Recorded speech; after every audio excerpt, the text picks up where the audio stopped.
hello. And singing in the rain, just singing in the rain. Sorry if you don't like me singing.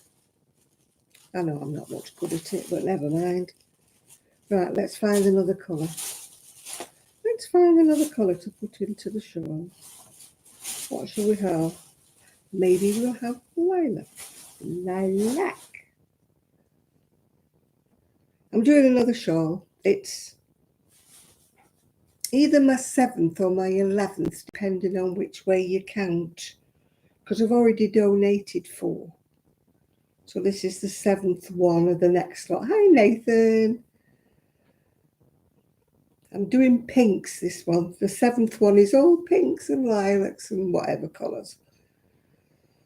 It's just tough bunnies if there's any guys in this nursing home, because there's not many I've done for men. There's 2, I suppose, that could be considered to be mannish. Mind you, maybe men like pink. I don't know.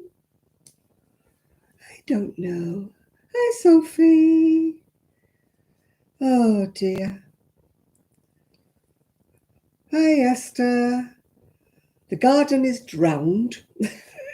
Well, my plant pots are swimming. It's done nothing but rain. My bay window is leaking. I've got a big puddle in my bay window, so I'm not very happy. Hi, Linda. Hi, Munchkin.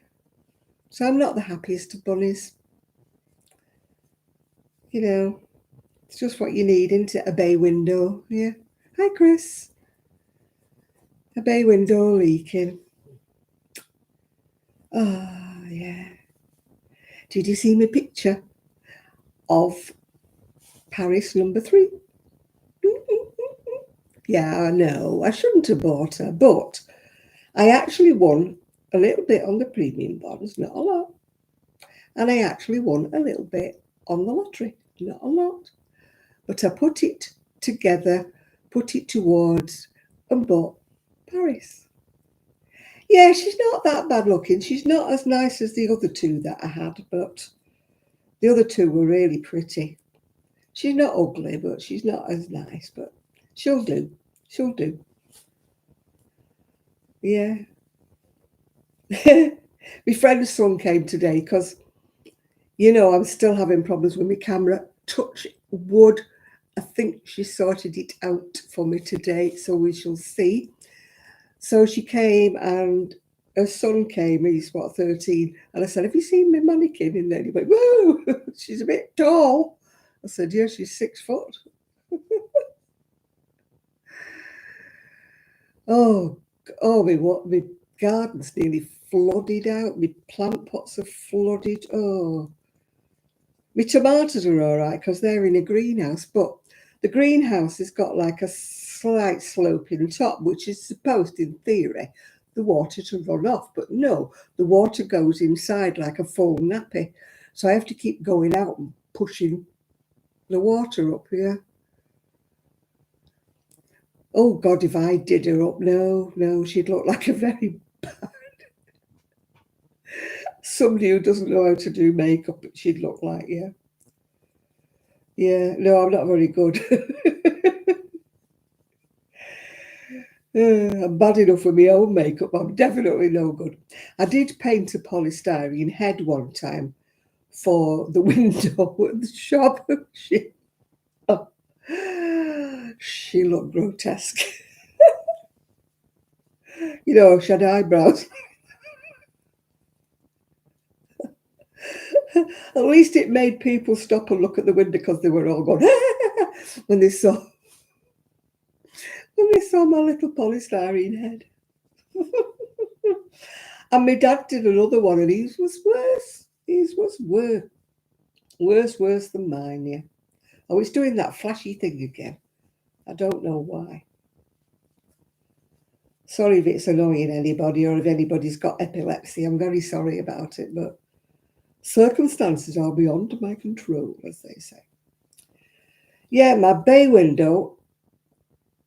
First of all, I'd watered my big plants. And the first time it happened, I thought, oh, you were a bit careless with your watering. I thought you splashed a pool, you know, on the window bottom. So I gets a cloth and wipes it up. Thought no more about it. Gets up the other morning and there's a flood all across my window bottom. But the thing is, it's not coming in from the top of the window. We can't work out where it's coming from. My friend called today to help me with the camera. So I said to her husband, would you have a look and see if you can see where it's coming in from? And he couldn't find out. Hi, Dottie. But the funny thing is, I left the pool there because they were here and one thing and another. And she was sorting out my camera for me. And then I was sat there having my tea, and then I thought, oh, I better mop that puddle up. Went to the puddle, gone. It's gone. So all I can presume is it's leaking on the window sill itself, coming in and then going back out again. So I sent my son a message and he said, that's peculiar. He said, but then again, if it's just there, he said, maybe it's just a case of silicone. I was going to ask the bloke next door because he's got a jet washer. He jet washes his car. But of course, with it raining hard, he didn't do it today. So we'll see if it's raining tomorrow. If it's not, maybe he'll jet wash. And if his hose will reach my window, I'll ask him to jet wash the window. Then I'll stand on the inside and see if I can see where the water's coming in. It's very strange. I mean, I've been here since the end of January. And as far as I know, it's not happened before, unless it's made a pool I've not noticed and the pool's gone away again. Yeah. Itchy Stitch, is she on? Oh, I didn't know Enid was on. Have I missed her? Sorry, Enid, if you're here and I've missed you. Hey, dearie me. So it's been fun today. I've been trying to organise my makeup. I must have about 14 different foundations, you know, makeup. None of them the right colour. You go into... No, I didn't see Enid. I think Dottie's seeing things. Dottie, you're seeing things, love. I don't think she's here yet. You go into the store and you ask, hi, Connie, and you ask, them to show you the right shade and everything. And the lighting in these supermarkets or stores or whatever, department stores must be different because they say, oh, yes, this is your colour. And they try it on you and it looks like your colour. And then I get home and I put it on and I either look like a ghost or I look like a very bad case of, Trump. No, each bin Sophie it's Sophie. It's different than Enid, yeah. Oh dear. Different lady altogether. Hi, Connie. Well, I'm did I tell you the tram on Monday? I fell on the tram. The lady driver on the tram was, I tell you what, she was gung-ho. I get on the tram and a little old lady got on with me. I managed to sit down. This little old lady, she was tiny. She was 90s, it turns out. She was a tiny little thing. She went catapulting down. She set off so fast, this driver. This lady was catapulting down the aisle. I thought, oh, she's going to fall, she's going to fall. Anyway, the conductor managed to catch her and sat her down. And she was going, oh, she said, I thought I was going to fall. She said, oh, I'm really bothered now. And I said, oh, I'm trying to calm her down. She says, I'm 19 and all that. Anyway, she gets off later on. I gets up to get off at my stop. Just before my stop, she braked like that, which I went to hang on to something. Then she set off again, and I went backwards and fell. Anyway, the guard came and picked me up, and I was so embarrassed. He said, are you all right? You all right? I went, just get me off the tram, just get me off. And I thought I should have reported her, really, because she was gung-ho. She was obviously accelerator and brake happy. You know, I mean, I've never even fallen on a tram before, never, you know. Well, I didn't think I'd hurt myself. Yeah, she must have had a thing about old dears, I think, yeah. But I just felt so embarrassed, you know, because I was sat there on the floor and I bumped my head on the seat behind me. And I was all right at first. The first 2 days I was fine. And then I like stiffened up, you know. And then my neck started to hurt. And I thought, oh. My friend said, you should have reported it. I said, well, I didn't know what tram it was. It's a bit hard, isn't it, to ring up and say, I don't know what tram I was on. I don't know what the number was. I don't know what time it was. You know, you can't, can you? But she was plumbing kamikaze, she was.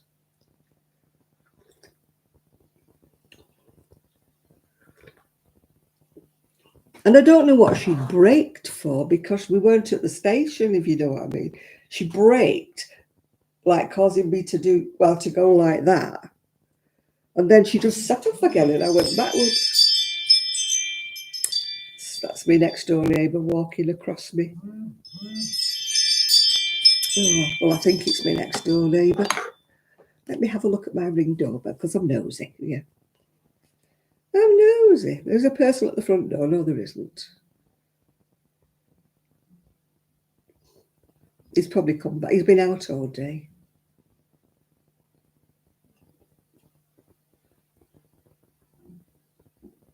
Oh, what's happening now? They're both looking at his car. Don't tell me he's bumped it again. He's only just sorted it out from before. Well, they're both very brave because they've gone out in bare feet. Oh, well. I hope he hasn't bumped his car again. He's only just sorted it out from before. I think I told you a stone flew up and smashed his windscreen. He's got a Porsche. Very old Porsche, but it's a Porsche. Smashed his windscreen and he had to find somebody to repair it. And then last week he did something to one of the wheels. He bumped on a curb or something and damaged one of his wheel trim things and he had to replace that. So he's out there looking at something and I'm thinking, oh, please don't tell me he's done something else. He's not having much luck with that car. Yeah, I'm on shawl 7, but it's really shawl 11 because I've already given 4. So I'm doing one in pinks now. Ornaments of pink. You've got me on the telly. Oh, right. Who was I watching? Oh, I was watching Stitch by Mrs. D before, and she's going, oh, please don't put me on the telly. She says, please. I just looked at myself on the telly and she said, my skin's terrible. Please don't look at me on the telly. And I was thinking, oh my God, I probably look terrible on the telly. But I look terrible in real life, so it makes no odds whether you have me on the telly or whether you have me on the little screen. Yeah, I'm doing another one of, oh gosh. Look, I was doing this, I think, last week once I finished it. There's a wave. That one. It's called The All Shawl by Doris Chan. And as far as I know, it's a free pattern on Ravelry. So that's what I'm doing now. But because I'm running out of bits and pieces, I'm doing it all in... I'm going to curse it when I have to sew it together, but every row's a different colour, yeah. I've just done a darker one, which hopefully might do for the guys. It's sort of like a rusty browny colour. It's just a plain granny square. Not granny square, granny stitch. And then I've just done another one in granny stitch. Oh, this is all wool that I got given at Knit Club. This one's rather pretty. It's actually, can you see it? It looks blue, but it's actually a jade green and pink. And that's another granny stitch one. But that would do for a guy, wouldn't it, if he's not bothered about being a bit of pink? Yeah. So, but all the others are pink. Yeah. I don't know whether you saw that one or not. Oh, that one I did in.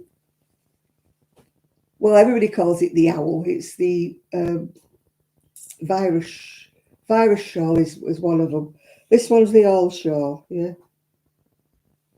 No, the virus shawl, as Chris pointed out the other day, everybody calls it the owl shawl. That one that looks like an owl. Yeah. Twoo. Hi, Isu. So I'm getting a bit fed up of doing shawls now. Every time I think I'm getting rid of all my bits, somebody at Knit Club gives me some more. So I keep thinking, right, I'm nearly at the end of my bits now. I'm nearly at the end. Oh, time to do something different, you know. Do you like my lamp? Ooh. I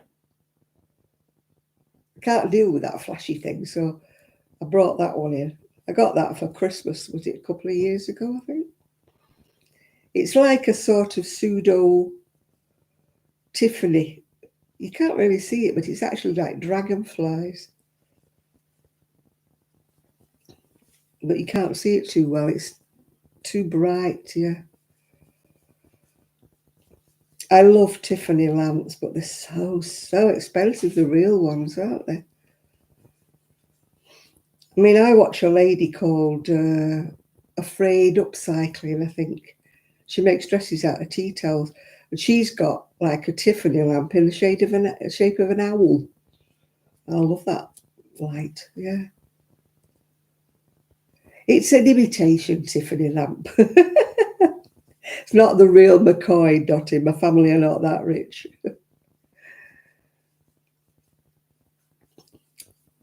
I would love a proper one, you know, like a ceiling Tiffany lamp. But oh gosh, you're talking a couple of £100. The other shawl, this one's the all shawl, and that one is the virus shawl, the one that everybody calls the owl. That's called the virus shawl. I think they're both free patterns. The virus shawl you can find umpteen on YouTube for free. This one is free on Ravelry. It's Doris Chan all shawl, yeah. Yeah, it's a fake one. It's fake in the style of Tiffany, yeah.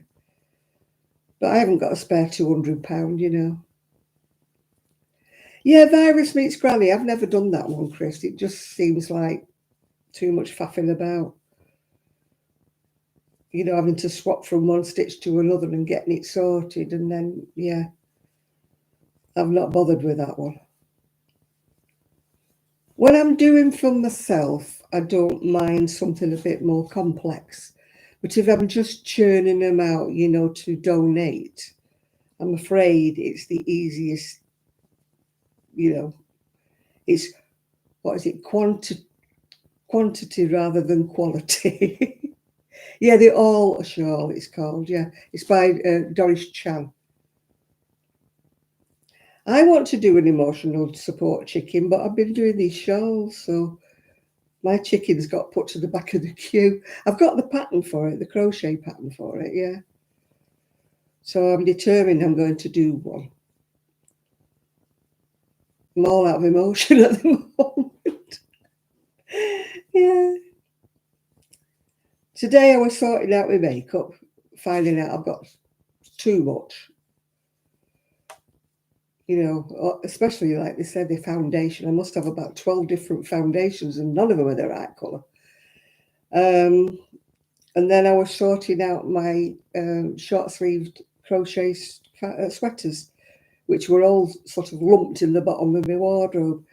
Anyway, I got a mesh. It's like 4 cubes in mesh I've put on top of my Kallax in my bedroom. It looks a mess, but I've rolled up my sweaters and shoved them all in. There's only me looking anyway. Looks a bit untidy, but yeah, well, I was debating whether to do a knitted emotional chicken or a crochet one. But then I watched Davina, and she'd done the crochet one, and I thought, oh, that'd be quicker. I'll do a quicker one. I do knit, as you know, but I was a lot slower with my knitting. Not that it would matter, yeah. Hi, Helen. This is number 11. I've given 4 already. They went in January. So I've done 7. This is my 7th. So I've done 11 altogether. I think I've done my donations, don't you? Maybe I should make another one and make it a round dozen. Every time I think I've finished, somebody gives me a load more wool. I says, here, here's some more wool. Because they all know I'm giving them away, that I'm not keeping them for me. I'm getting quite a few donations of wool, yeah.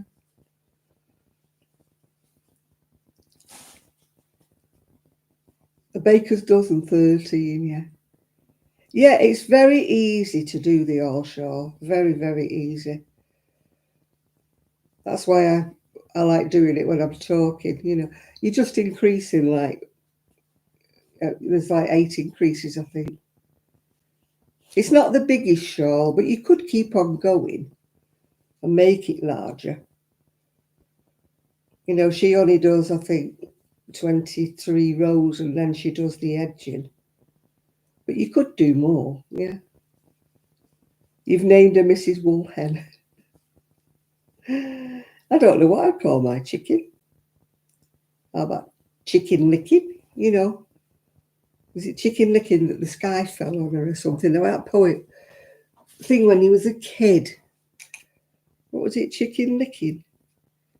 When she thought the sky fell on her head or something. I can't remember the exact thing. It's definitely chicken licking, wasn't it? Right, what colour shall I do next? I've got a bag here that I've got donated and I've got some bits of my own in here. Chicken Little, was it? I thought it was chicken licking. Might be chicken little. Oh, there it is. I've just got to say I've lost my crochet up now. It was a children's, either a story or something. Oh, I've dropped my crochet up. I'm terrible at bending.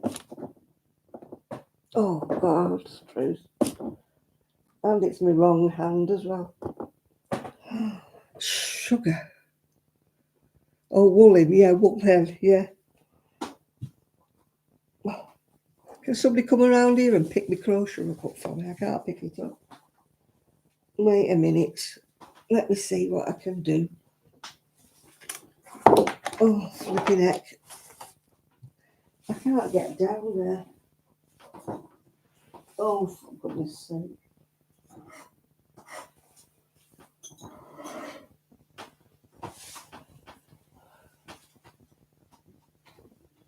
Oh.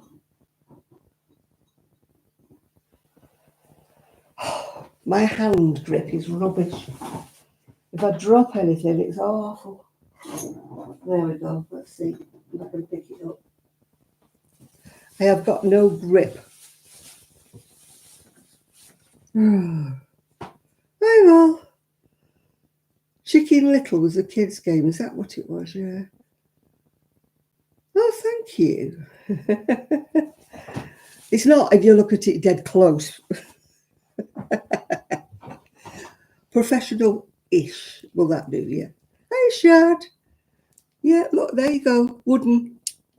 Wooden today, a bit like my brain. Yeah. Wooden.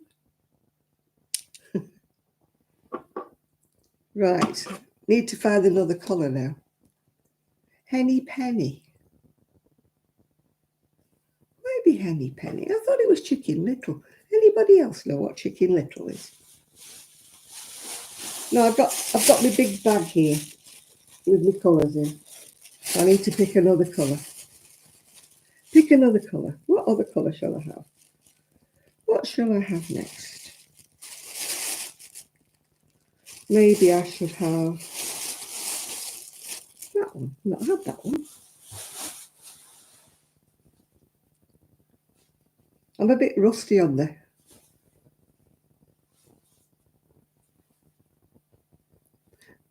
Oh, it's a shawl again, Shad. It's for the old dears at the nursing home.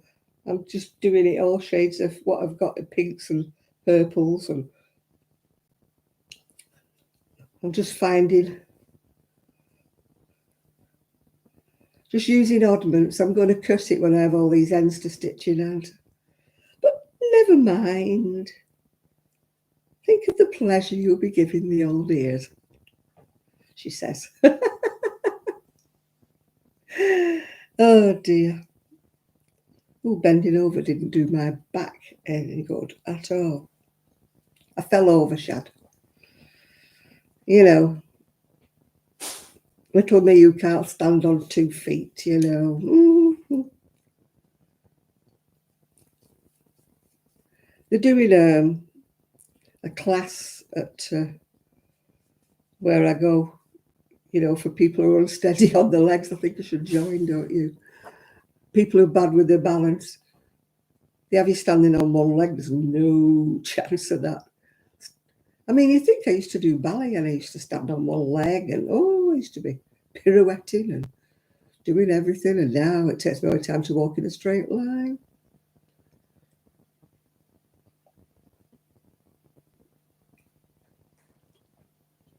Hey.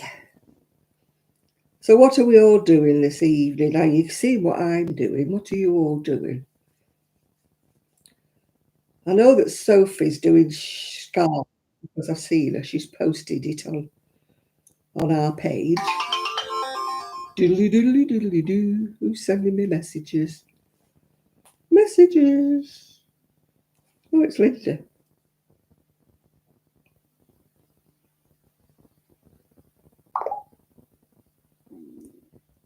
Oh, it's Henny Penny. Story time. I shall watch that later. What was that other thing you sent me, Linda? These kids out in the country somewhere. What was all that about?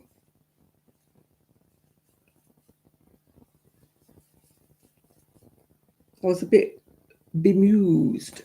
Just, you know, I'm a bit befuddled at the best of times, aren't I?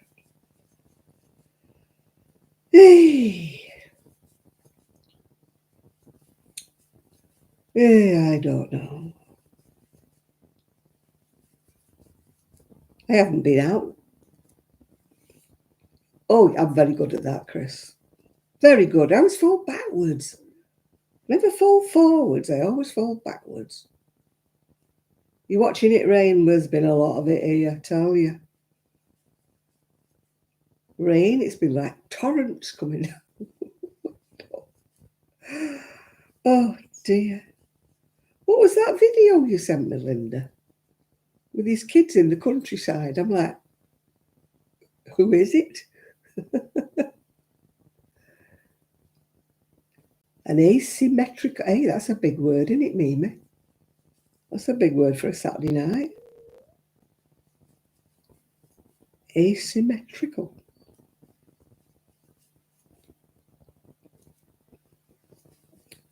I can't do things like I-cord edges and three needle bind offs. It's all Dutch to me. Tell you, I'm a very simple soul. Very simple soul, me. Do you know, at one time I would have tackled anything. Any pattern I would have had a go, yeah? But now I look at it and think, nah, life's too short. I've got very, very lazy with my patterns and, you know, my stitches and things like that.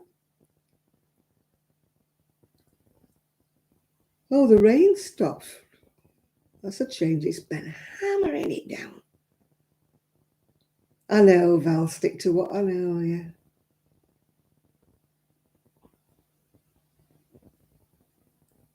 Oh, right. What were they doing out in the country then? I didn't get it. Just watching these kids galloping about and that. And I'm like, yeah, I don't know any of these kids, so.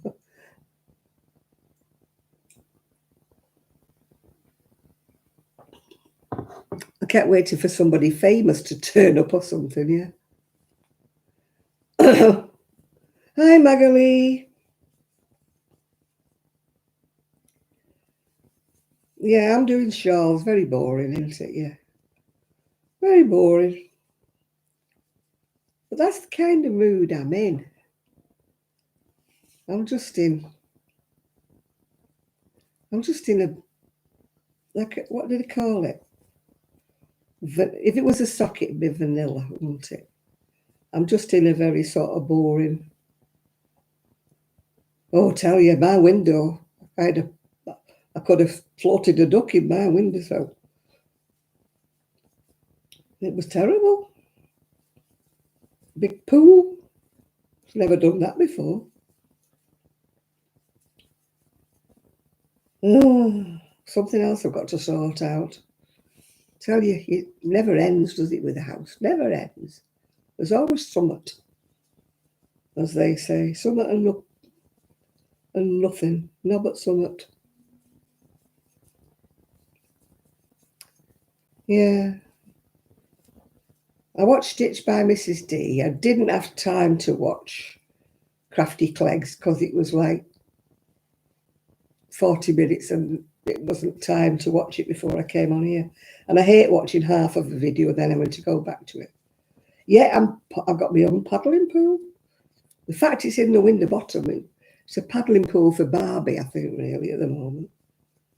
But what tickled me was, where did it go? It went, yeah. You got some new yarn, King Cole striped. Ooh, pink. I don't know about the pink, but the green and purple, yeah, yeah. Oh, the buses are on strike. You'll be on Shanks's pony then, will you? I must admit, I took a taxi to get my prescription on Friday morning. I thought, there's no way. And I needed it because I had to get my injection. I should have had it on the Thursday. But it just hammered it down. I thought, I am not going in my scooter to get my prescription in this. It cost me £22. Had to be done, though. Had to be done. And I didn't fancy the tram again. Like a tangerine pink. Oh, might not be so bad. I know I'm doing pink, but it's not my colours. I don't mind that bold pink there, even that bright pink. I don't mind that pink. But pale pink just does not suit me at all. Anything pastel doesn't suit me. It makes me look sick. You know, I've not got much colour to start off with.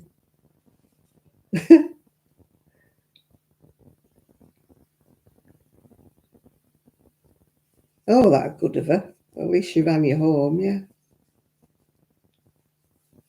No, I've got lazy in me. If it's raining, I'm not going anywhere on my scooter. And I'm not paying for a taxi unless I have to. But I had to because I needed my prescription. Otherwise, I wouldn't have done it. And I didn't fancy the tram. Well, I would have got soaked to get to the tram because it's quite a distance to get to the tram. I would have got wet through to go to the tram. I don't mind getting wet on the way back from somewhere, you know, because then you can, hi Enid, because then you can dry off when you get home. But I hate getting wet going somewhere. And then you're sitting there in wet clothes, aren't you? Feeling absolutely miserable. Oh, they won't deliver them unless I'm in, Val, and then they don't tell me when they're coming. So I'm never in when they're going to come. So I'm not stopping in just to get my prescription. Yeah.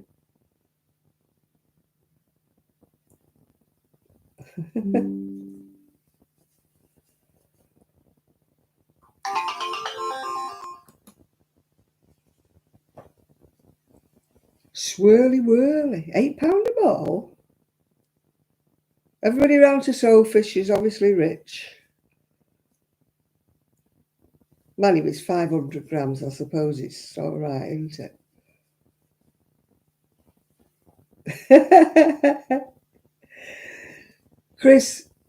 Not Chris, Enid, Dottie thought you came in before, but it was Sophie. So she was getting you mixed up. So she was saying hello, Enid, at work. I was saying, Enid's not here yet. So that's what Chris is saying with your ears burning.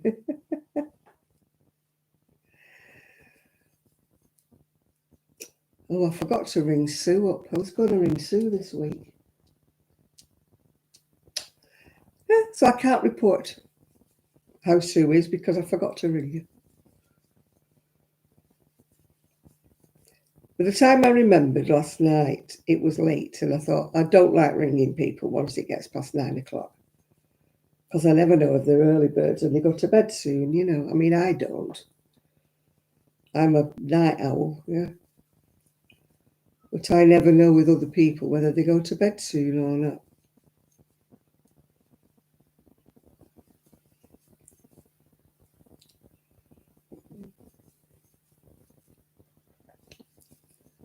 But my body clock, if I do get up, but if my body clock would want me to stay in bed till about 10. Because I don't go to bed till about 1 o'clock in the morning, yeah.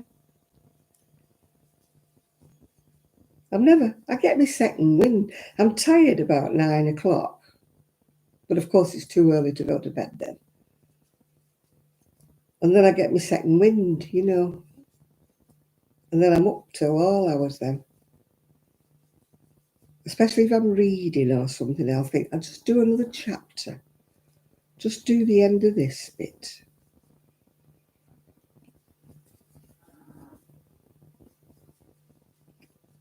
My fridge is making strange noises again. Oh dear.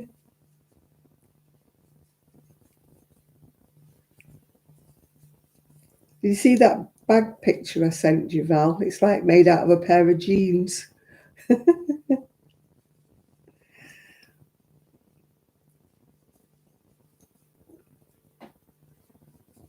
Thought that's an idea. I'm not good at sewing now.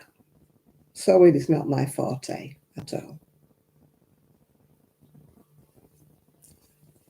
I reached all my summer dresses out, put them in the wardrobe. That's going to mean that it's going to rain and carry on raining. They keep saying we're going to have another heat wave, but I shall believe that if it actually arrives. I mean, Shan gets all the good weather. Last year when I had a terrible summer last summer, and every time I spoke to Shan, she kept saying, oh, it's beautiful down here. It's gorgeous, really warm, really hot.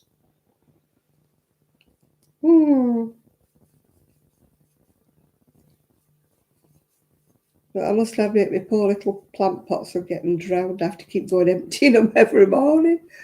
I get up in the morning and go out and see what they're doing.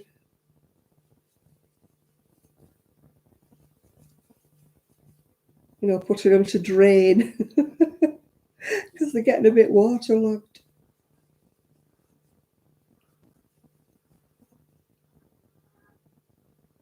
What is that noise? Must be the fridge. Something going zzz, zzz.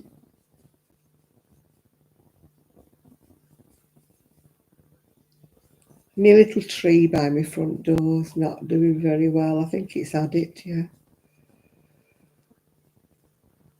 It's not doing well at all. I think I'm going to have to buy a new tree. Yeah, I think I should have got some lilies, you know. I could have put one on my window bottom, couldn't I? Could have got goldfish on the window bottom, yeah. I'd like a water feature, but I'm afraid that has to be another time because I spent my little lottery win on Paris, yeah. What kind of tree? I don't know. I've forgotten. It's native of America or something, or Canada. But it's very spindly and it's not doing well.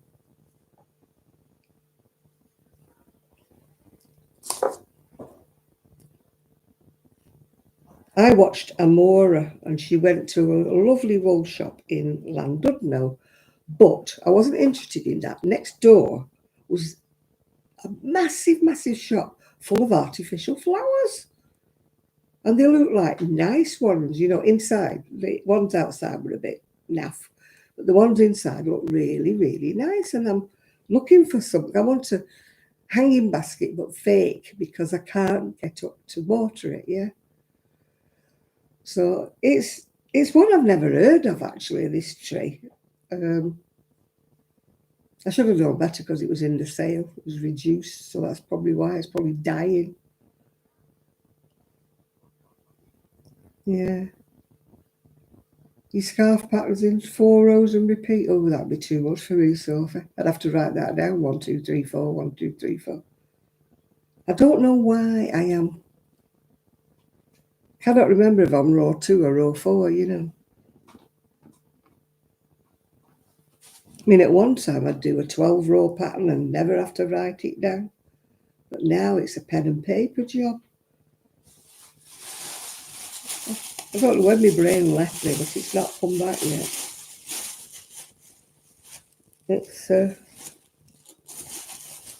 It fled somewhere.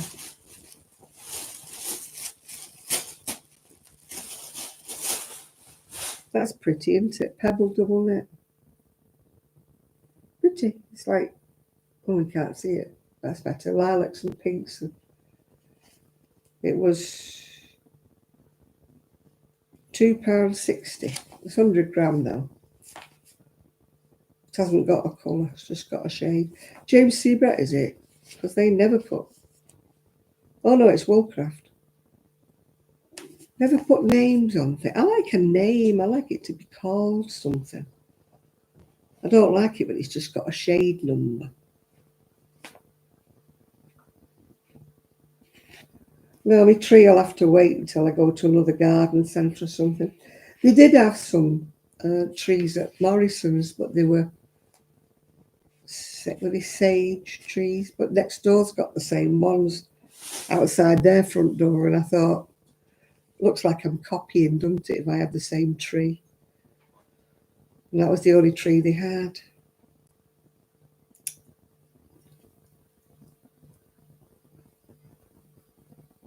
Oh gosh, yeah, Aaron. Have you ever knitted a drops knitting pattern? They are a nightmare.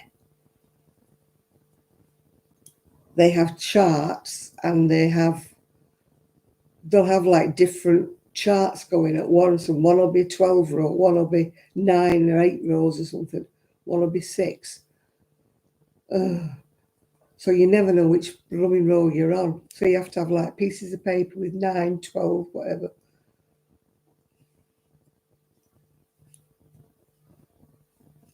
I thought it was just me, but I watched somebody else on a video the other week, and she was saying, oh my God, this drops pattern's a nightmare.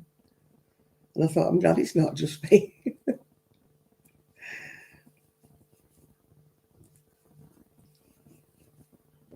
They're all charted, the drops ones.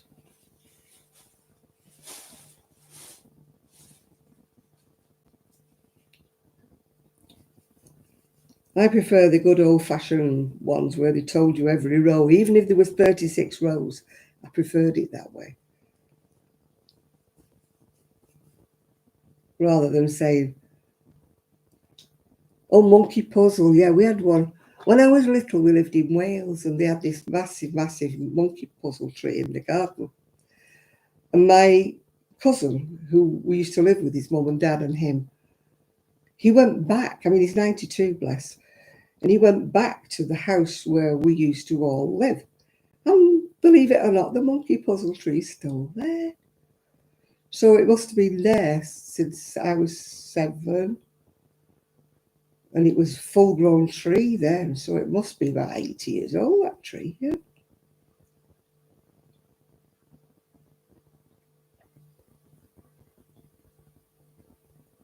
Oh, well, I'll be doing mine crocheting like Dottie, so I don't know whether they'll be the equivalent of a wrap and turn. I haven't read the pattern, yeah.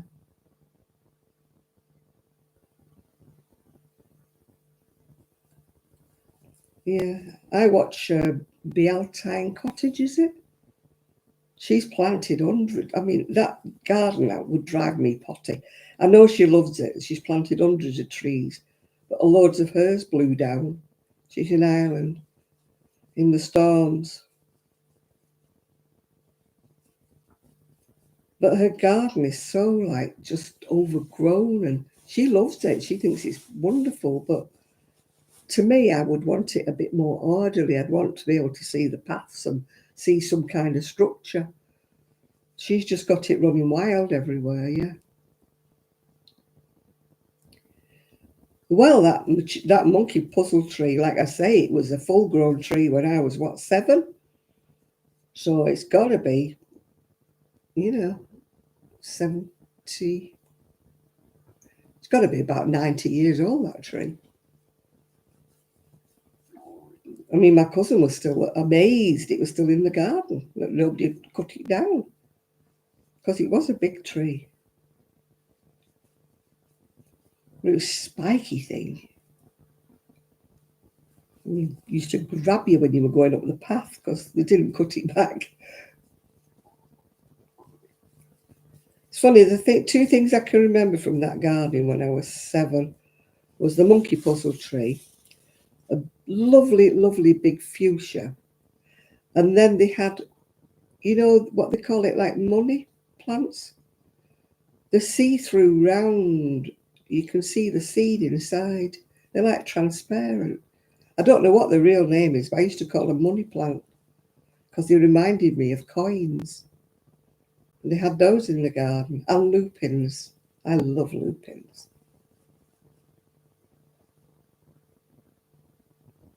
You made a basket. Honesty, that's the one. Honesty it's called, yeah. I've not really seen it. I don't know whether it's fallen out of favour or what. But I don't think people have it in the gardens now. Yeah. I've never managed to make a basket with crochet. I think my tension's too loose. My baskets always turn out flopsy, Other people make beautiful stiff baskets, don't they? You could use to put your wool in and your projects in. Mine just go. I just can't. I think I've told you before, I have problems with my tension because of my hands, not being able to grip properly because of the arthritis. I'm not quite as bad as Z. I mean, Zelda. She's got RA, and she finds things hard to grip. Mine's just arthritis, but I do find it hard to get my tension tight enough to make a basket. I mean, I've tried doing like 4 strands of yarn together, they're really thick, but, they still flop. I'm a basket failure. I want to do, I've got those, like Sheila has, those bases, where you crochet into the base and you make a bag. I've got quite a few of them, but I've never made a bag or a basket with one yet. Yeah, I decided I'd make a basket for me, my makeup table, my dressing table. Oh, I gave up. It just kept flopping over. I don't know. Why does it look white? Maybe it'll look colourful in the daytime. It's like white and lilac and pink, but it's looking just like a white stripe. Never mind, perhaps it will look more colourful in daylight.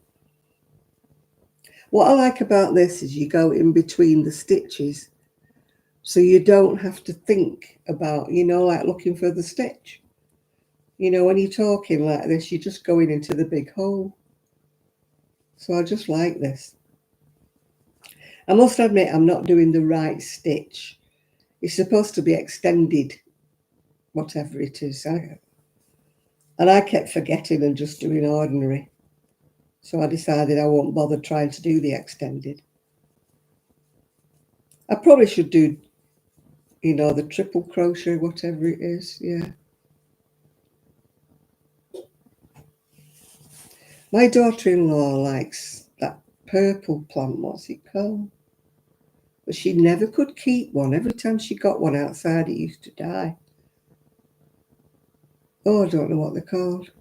I nearly bought one actually when we were at the garden centre, but the mature trees at the garden centre, my goodness me, £50, £100, £75. I thought, no, Janet's pennies don't stretch that far. I'm just trying to think what it is. It's got burgundy leaves, but they're not like a butterfly. They're just, yeah. Oh, my little cheese plant is doing very well. My friend's husband, he's bought a huge one. So when he came, he went looking at mine. He said, oh, it's got a leaf coming on it. It's doing well, yeah. Yeah, the honesty plant. I've not seen him in anybody's gardens. I've not seen them since I didn't live in Wales. I used to love them when I was little. I used to call them penny plants, yeah, because they just reminded me of pennies. That's why I couldn't remember its real name.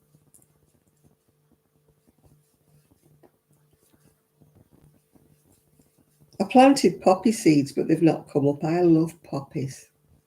Yeah, I got a cheese plant. I got mine off. We went to two garden centres and they didn't have any. My friend's husband's bought one, but he paid £40 for his. It's a fully grown thing. Mine's a little baby one. I paid £13 something for it off Amazon, would you believe? So it's a baby, but it'll grow. Yeah, he went to inspecting it and he said, it's got another leaf coming. Got a leaf coming, it's growing. I used to have a cheese plant. It was like a tree. Oh, it was huge. It went all across the bay window and all the way down the other side. I had to get rid of it. I had no daylight. And if I moved it, it didn't like to be moved. It used to sulk if I moved it and drop leaves off.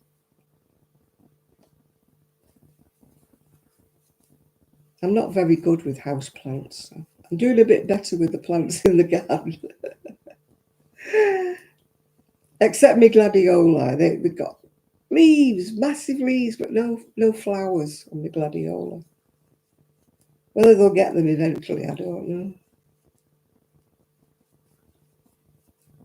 But a lot of my seeds I planted just haven't come up at all. I put them in my little greenhouse, but I think they got scorched or something. They didn't grow.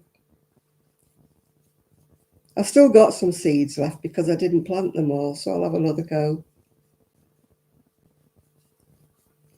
I even bought a fold-up table to go in the garden, because I can't sit low down to plant things. But it's rained ever since I bought the flipping thing,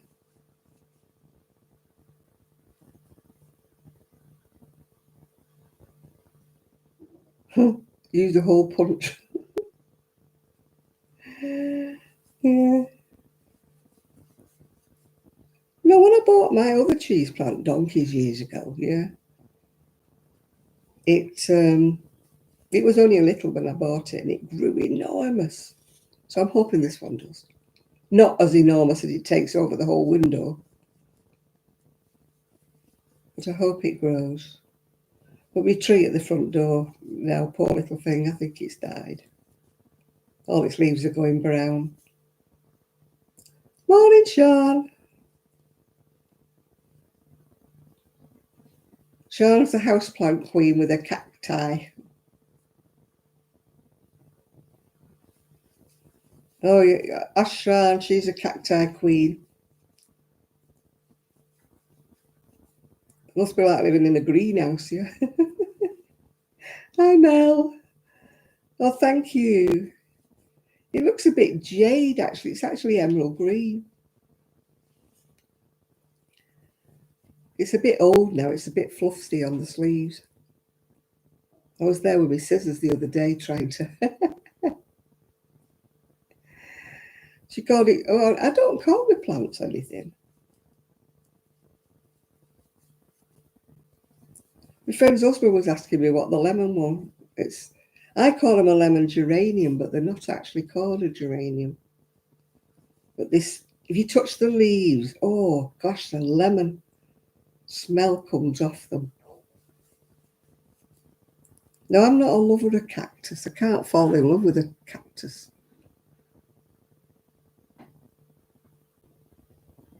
I don't know why. I just don't find them attractive, really. Maybe if I had one that flowered, yeah.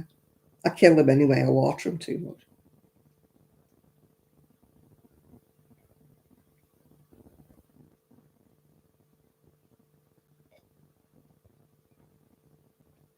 It's called Margaret. Why is it called Margaret?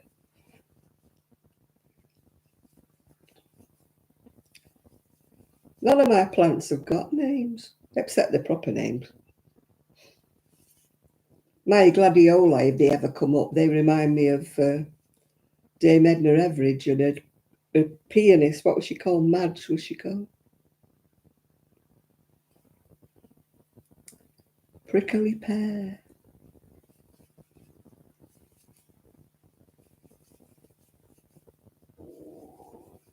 I like, what are they called? Oh, I was going to say iris, but they're not iris. Oh, I kept one alive for about 4 years. Amaryllis. Mine flowered and flowered and flowered, and then one year it just died. Yeah, people said to me, oh, an amaryllis will only grow like once. It flowered about 4 years. It was beautiful. I had it on my windowsill in the kitchen. I might get another amaryllis because they're nice.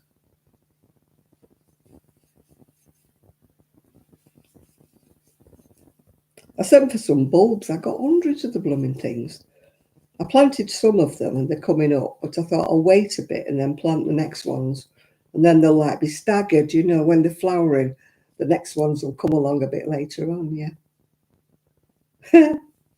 It's called Margaret. Maybe I should go around calling my plants names. Then if I talk to them, like King Charles used to talk to his plants, yeah. I keep talking to the one outside, saying, please don't die. The one by the front door that's on its last legs.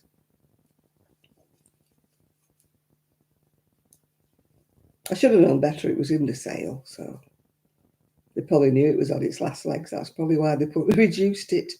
It's very tall and spindly. It's obviously not going to do well.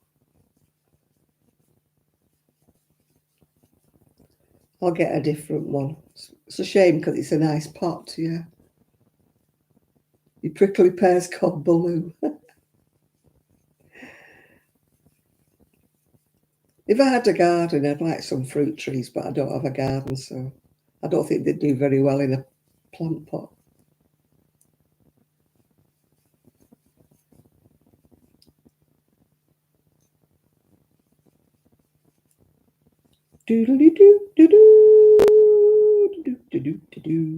Oh, I'm going to hate sewing all these ends in.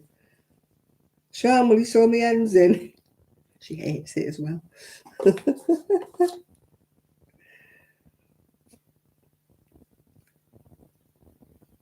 I might do some granny squares afterwards because I hate lap blankets. I hate blankets of any description, as you know. I started one the other week and I did 2 rows and I thought, no, I've lost the will to live. But maybe if I... Oh, I've dropped my bloody hook again. Sorry for swearing. But I can't get it. Oh, for goodness sake. Oh, for goodness sake. I need my grabber, but it's in the other room. Oh, I can't get down far enough. Oh. Maybe if I use...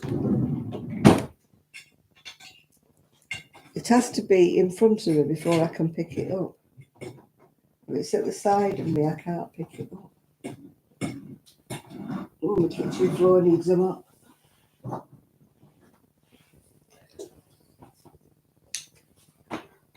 Oh, you love sewing the ends. Oh, God, I wish you lived near me then, Dottie. I hate sewing ends in. And no matter how well I sew them in, backwards, forwards, in, out, poke up. Yeah. I usually get one that pokes up on my shoulder seam. I always get one that pokes up, no matter how.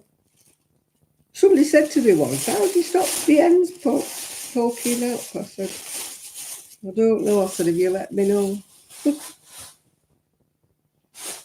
Yeah, I've gone backwards, forwards, sideways, any which way but lose, yeah. And they still poke up.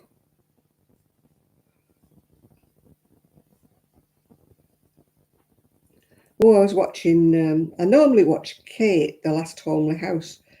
She does quilts. Not that I will ever do a quilt, but I love watching people doing quilts. But the lady that I watch, she normally does dresses. She's called Afraid Upcycling. Afraid as in, not afraid as in scared. It's afraid as in, unraveling, fraying, yeah. And she's making a first quilt.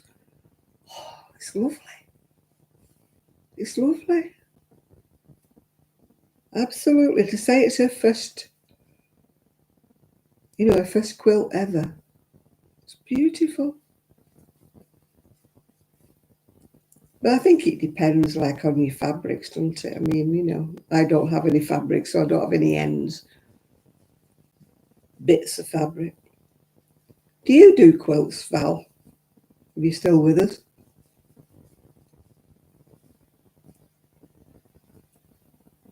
Oh, if I bought half-dead hydrangeas dotted, they'd be dead. I'm not much good. My friend always rescues the ones outside the supermarkets, that need a good water. The, the ones that are in the reduced section, that are on the last legs, and she always manages to revive them. She's very green-fingered. I'm just not. I'm just the opposite. I'm trying my best with my plants outside, yeah. The only things that's going mad is the tomatoes, the potatoes I planted. I had some ordinary potatoes and they'd all gone to seed. So I just stuck them in a big plastic tub with some soil and they're going mad. I mean, I don't know whether they'll ever grow any potatoes, but it's nice to see all this greenery, No flowers or anything, just pretty greenery.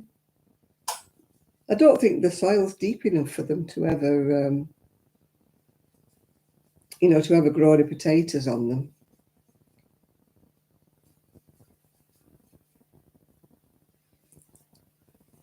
I've not got any fabric glue. I'd probably stick my fingers to it. I am lethal with glue. I get more on me than I do on... And super glue, oh my goodness me.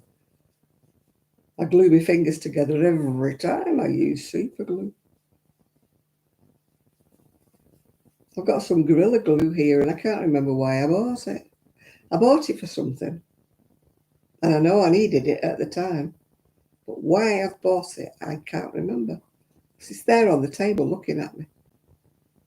And I'm still thinking, why did I buy Gorilla Glue? You watch Kate. Oh gosh, that last one she did. Those strips she did. Honestly, that patience.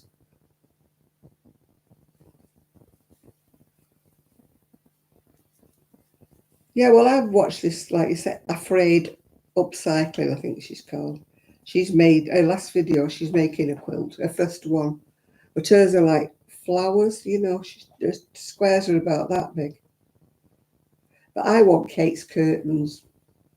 I haven't got the patience to make them. The tiny little squares like that. Every time I see her, I think, I want your curtains, yeah.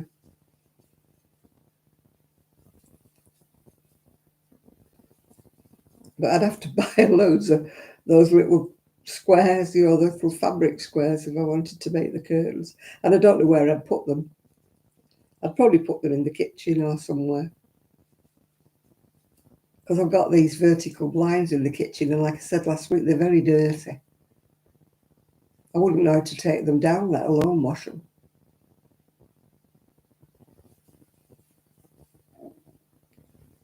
I'd rather have a roller blind or something like that. Yeah, I've got some more potatoes that are growing. So I might do those, yeah. Oh, I love Kate's curtains, yeah. I want her curtains.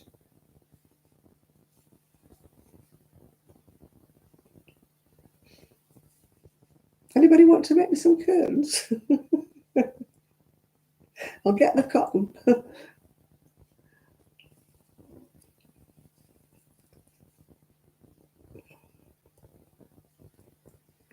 Amazon boxes. Oh my, talk to me about Amazon boxes. Every time my blue bin gets emptied, it's filled, and I've got cardboard all around the backyard again, and the bin's full. But it's being emptied this Wednesday, so hopefully I'll have room to put some more cardboard in. But I've got a great big, massive cardboard box that the mannequin came in. Honestly.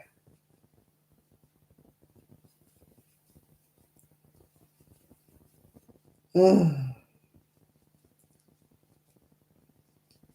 Yeah, I keep thinking I might do square. The squares wouldn't be level, they'd be all wiggly.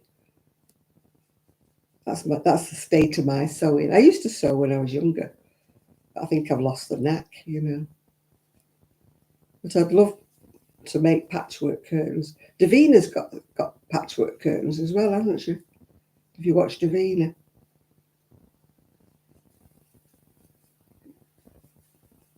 She's got like a corner in her room. I think she hides all her bits and bobs behind it. She's got a curtain. But hers are bigger squares. Hers are that big, yeah. But Kate's are little teeny weeny squares. Oh, I wouldn't have the patience for that.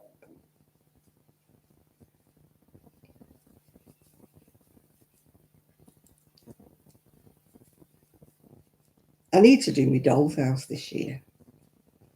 But then I've got the knitting machine, so I'm going to do that the winter. I'm going to do a lot this winter, aren't I? Got my knitting machine, and I got a load of knitting machine cones given to me. And I've got to do my paint and see to my doll's house.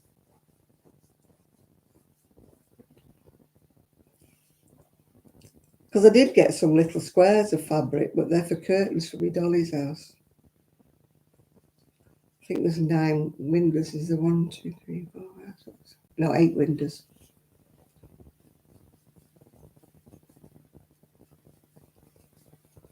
That need curtains, and then it needs carpet, and it needs decorating. Everybody's saying, "Oh, if I live near you, I'd love to do it," and I'm thinking, oh, "Move near me, will you move near me?" You sew large squares into a strip and cut them into 1-inch strips. Oh, they look like little squares, Kate's curtains, yeah. Hi, Rainy D. Yeah, I'm looking for somebody who lives near me who wants to renovate my doll's house for me. I've got the paint. I've got the paint. I've had the paint. In fact, I probably have to throw that paint out. I've had it too long. It's probably gone weird. It's never been opened though, so it should be all right.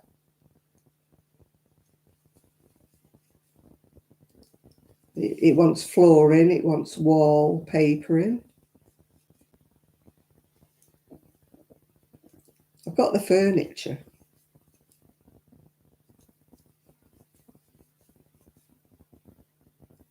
You're back, Rainy D. You're back. You're back. Welcome back, as we always say.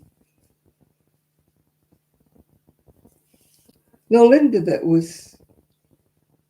I know, Chris. Well, you will have to live in America, you know what I mean. Everybody that would help me lives miles and miles away. Nobody who lives locally wants to do me dolly's house with me. I'm one of these kind of people. I need somebody doing it with me to motivate, yeah? I'm rubbish at starting things. If anybody was saying, right, come on, let's do it, I'd be there with them, you know what I mean, doing it. I wouldn't just expect them to do it while I sit and watched. But I'm just really bad at motivating myself. I mean, how on earth? I would never have done the garage, but for my friend's son and her helping me with the shelving. I mean, once the shelving was done, I did all the rest. I put all the wool on the shelves and that.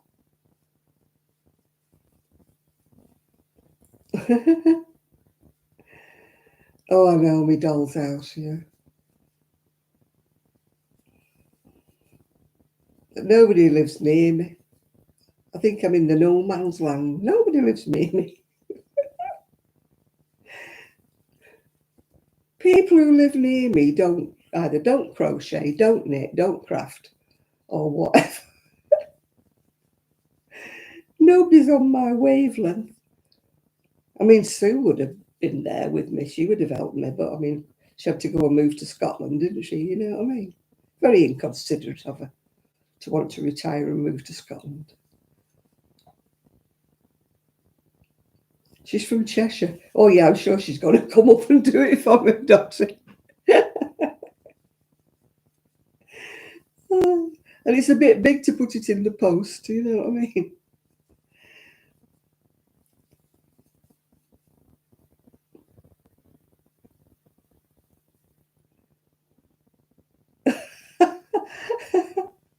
I don't think she said poo. Put, I think it's supposed to be. It's what you call predictive text. It gets you into a whole lot of trouble. Just predictive text. No, I don't want a gothic one. A boho one. You know. Yeah, no, not a gothic. I'm not a gothic sofa. My friend is. She's very gothic. She dresses in black. If I saw her in a colour, I think I'd faint. You know, you kind of know what colour she's going to turn up in because she only wears black. She came one day and she said, "You've not said anything." I said, "What?" She said, "I'm wearing a different colour." And I went, "Charcoal grey is not a different colour." Because she only ever wears black. I mean, I do wear black, but not all the time, yeah. Hi, Denise. You've got thunderstorms. Yeah, we've had them. We've had torrential rain we've had here. It's been awful. I've been a hermit. Yeah. No, I don't poo through a letterbox, yeah.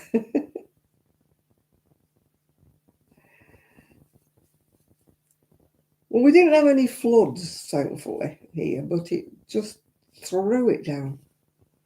Absolutely. The only thing that was flooded was my little plant pots that were nearly floating away. I had to keep going and rescuing them.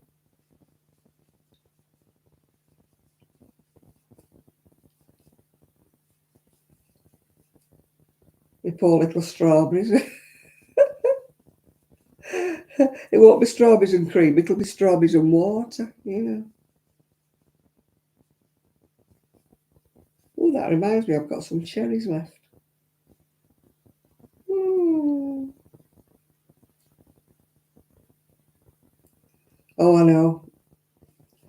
I used to have a poodle, and I'm not joking. When it rained or it had been raining, she would go into the garden on her nails. You never see that? She was like a ballerina. She would walk literally on her toenails. She wouldn't put her feet down.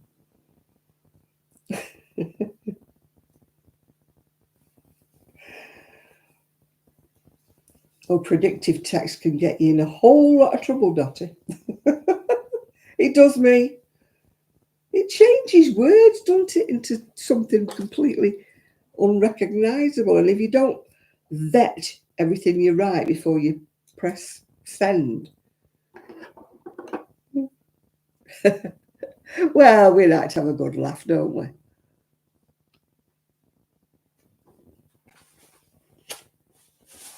Laughter makes the world go round.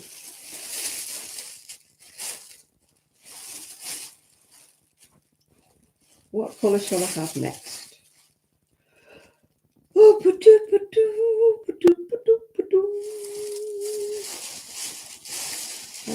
pink, I think. Pink to make the boys wink. Have I got enough to go across the row? I may do. I may not. I may do. That's the trouble when your shawl gets wider. You don't know whether... Well, we don't mind you being dotty.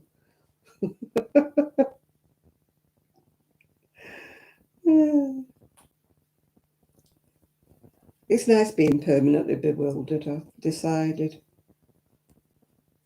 I can't say that I've gone weirder and dottier as I've got older, because I think I've always been like this, to be quite honest.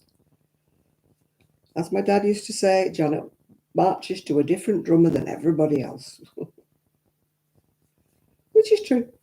Which is true. I've always been a little bit left of centre, if you know what I mean. Who wants to be normal? It's overrated. Completely overrated. It must be boring being normal, yeah.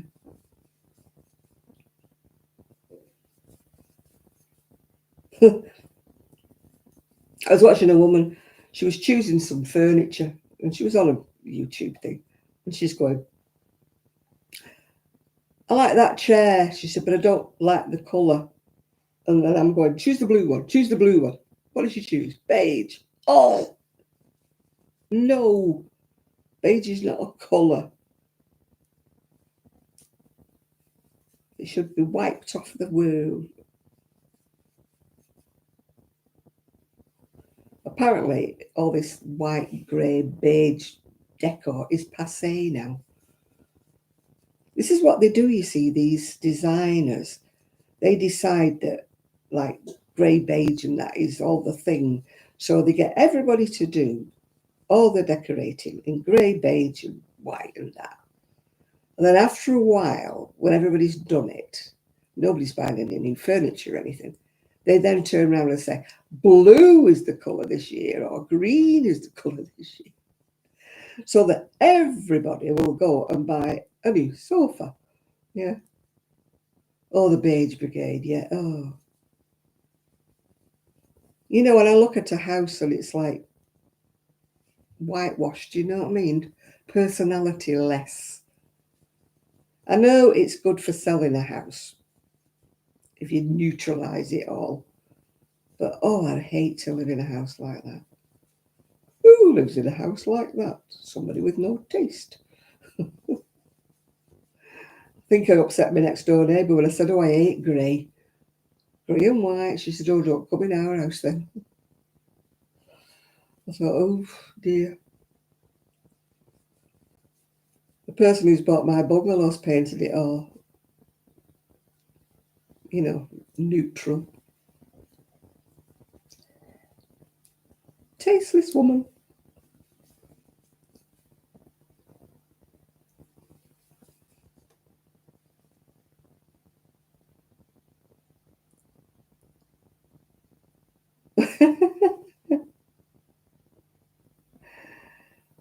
I was at your house and you lost your phone.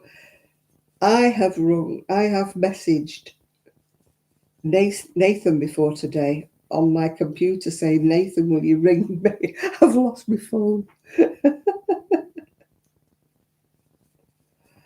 Oh, my dad was magnolia and brown. Oh, Lord.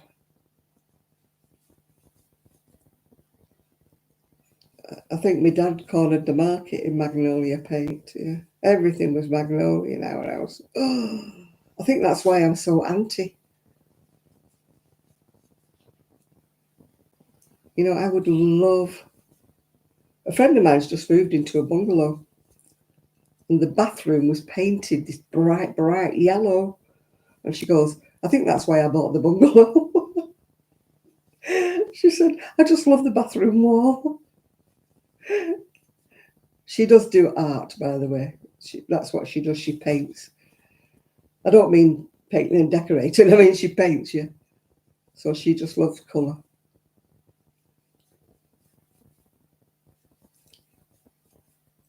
I mean, unfortunately, I would have to pay people to come and decorate for me because I can't do it on my own anymore.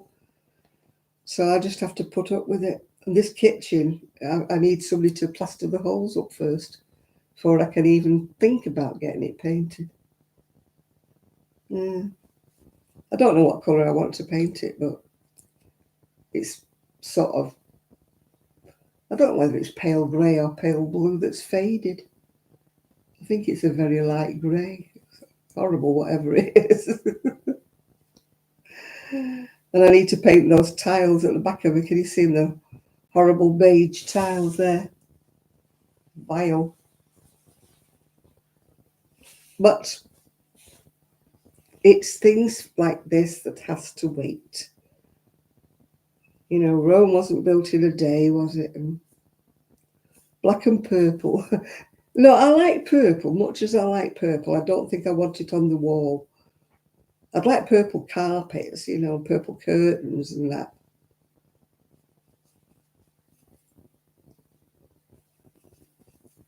No, the walls in that lounge here, oh, it's got like yucky browny beigey paper, but luckily I've got Billy bookcases covering most of it, so I can't actually see much of the wallpaper. But to actually have it changed, I'd have to have all the, oh, it's just the thought of taking the Billy bookcases off the wall and getting somebody to paper it and, you know, I'm like, do I really hate it that much? The walls here are absolutely solid. So you can't put pictures up, otherwise I'd put even more pictures up and cover the wallpaper up.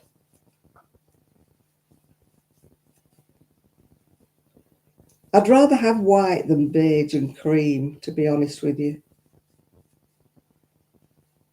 When I moved in my original house, 50 odd years ago, the bathroom was black wallpaper with goldfish on it. Can you imagine? Black with goldfish. I don't know where they were thinking. And when we took the paper off, the goldfish is still embossed into the plaster. We had it tiled in the end.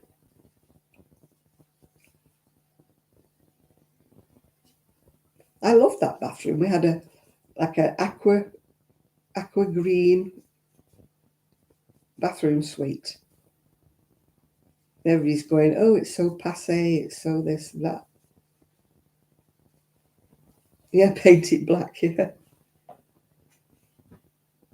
Oh, my wool's going to run out before I get to the end of the row, I think. Never mind. I'll see what I can do.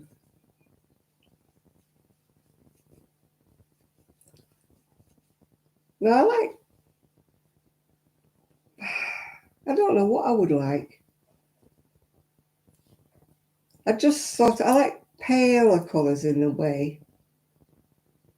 I mean, I once painted my lounge like it was sort of an orangey colour and it just looked like plaster. You know that colour of plaster when they do it?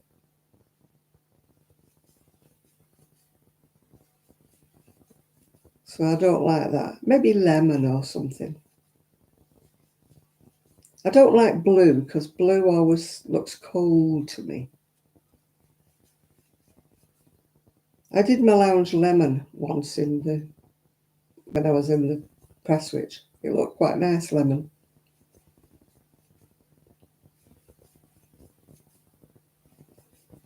I think I might like lemon in here for the kitchen.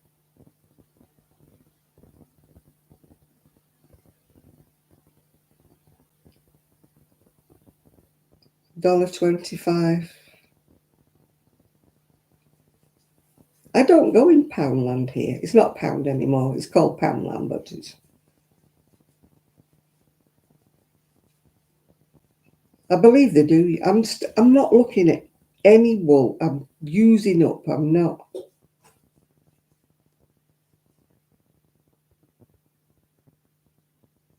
Oh, I didn't know you did videos either, Edith. My friends sorted out my camera, Chris. Hopefully.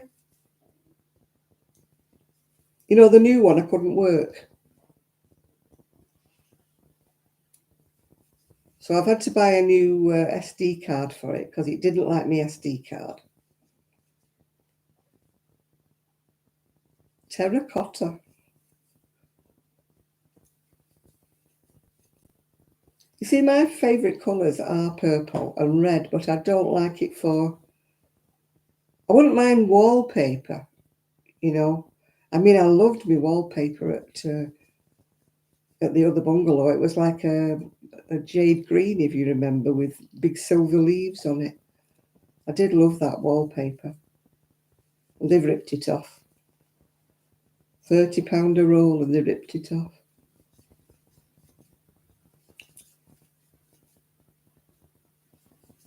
And the hall was lovely. It had peacocks on it. They had peacocks on, and that was lovely. But they've ripped that off and painted it grey.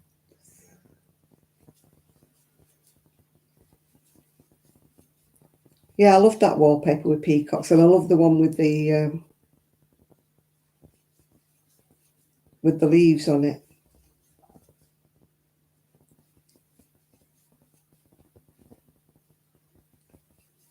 No, it weren't yellow. It was lemon I had with walls. But I love that. Yeah, I might do like a jade green. Would be nice, wouldn't it?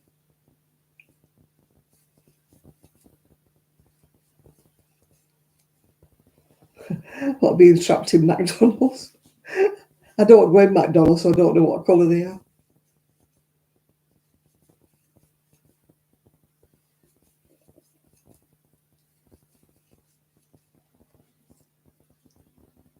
I haven't been in McDonald's for years. I used to go in my local one, but only for a McFlurry. And then they stopped doing them. They always kept saying the machine was broken, the machine was broken. So I stopped going in. I never ate any of the food, yeah.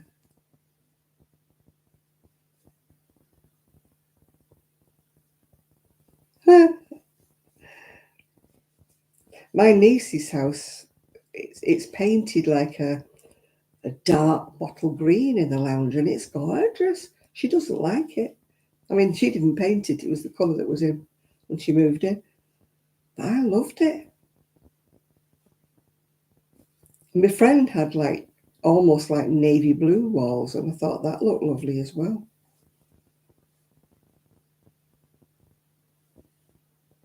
Oh, you take no notice. Some people just do that. I mean, I watch a lady that she's only just had a baby 2 months ago, and people have been putting really nasty comments on the video, and I'm like, for goodness sake. I just delete them. Just delete them and block them. Don't give them the satisfaction. Don't answer them. Because that's what they want. They want attention. If you just ignore them, it annoys them even more. Just don't rise to the bait. It's just like, bye, you're gone.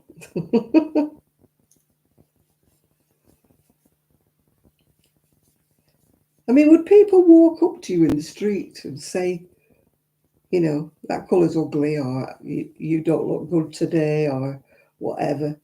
They wouldn't, would they? But they just hide behind a keyboard and think they can say anything they want.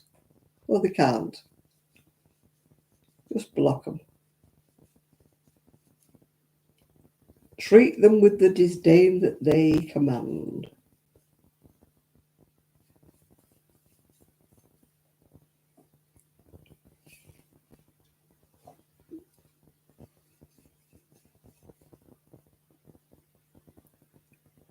No, don't respond. That's what they want. They want an argument. Don't argue with them. Just get rid of them.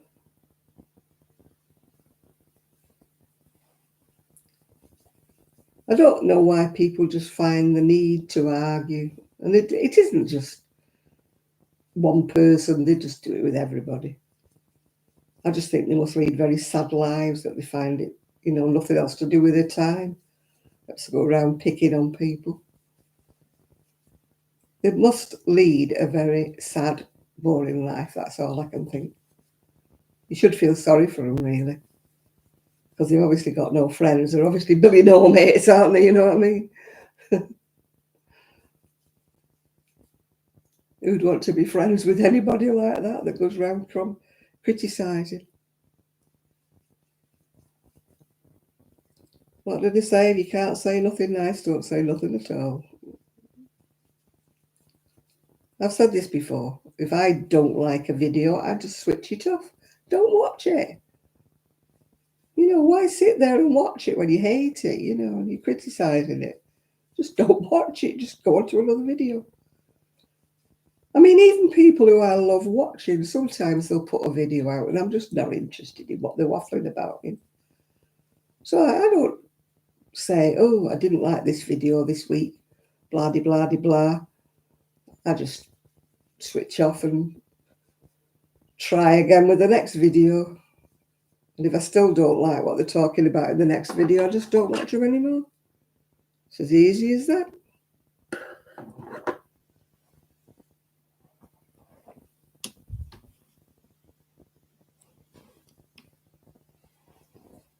I mean, I like watching that Bealtine Cottage, but when she gets on her high horse about something, I think, I'm not watching this.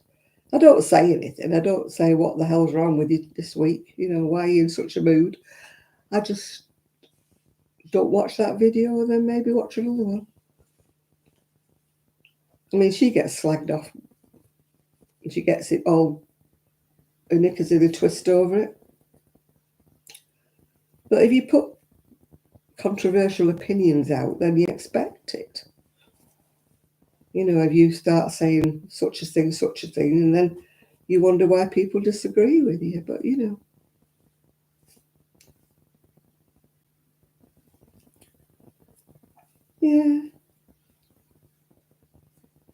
Yeah, there's quite a few people that I used to watch that I don't watch. Maybe I should go back and see whether or not I like them again now, because they just started talking about stuff I wasn't interested in, so I just stopped watching them. And I miss them, really, so I should go back and maybe see whether or not they've gone back to their old format, It's when they start. I mean, I'm not a fan of cross-stitching. I know that you are, Enid, and you are, Sophie, but I'm just not interested. So if somebody that I used to watch that used to knit and crochet suddenly does cross-stitch, I don't say anything, but I just don't watch them anymore,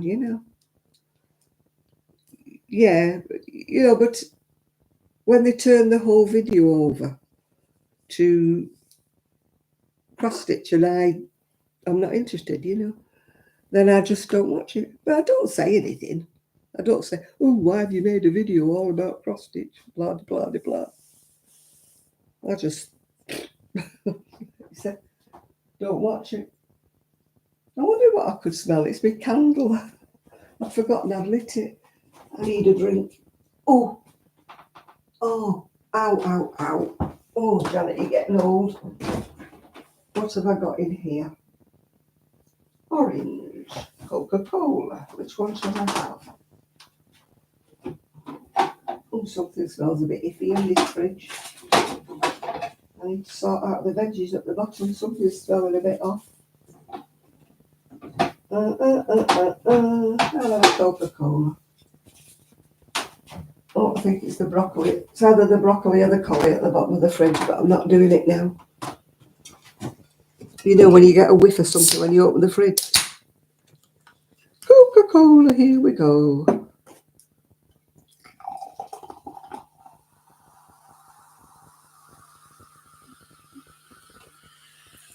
Oh, that just about fitted in that glass. Only just, no but just. No but just, as they said. Oh, I should have had some chocolate while I was in there, shouldn't I? I've not had a chocolate for weeks.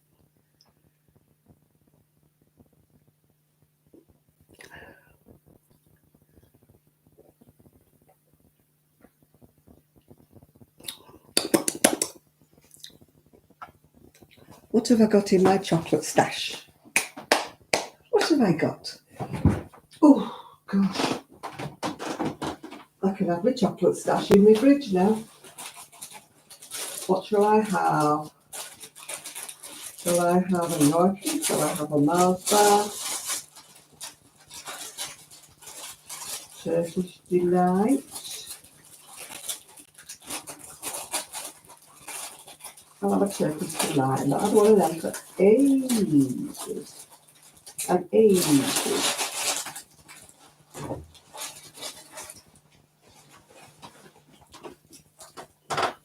Ooh, that's a bit sticky. That's a bit sticky. Oh.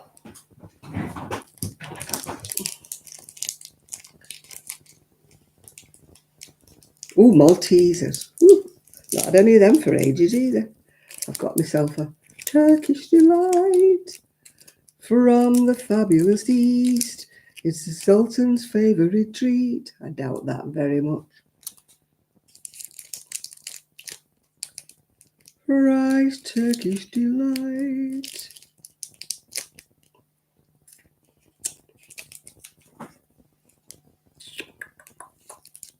Can't get in it.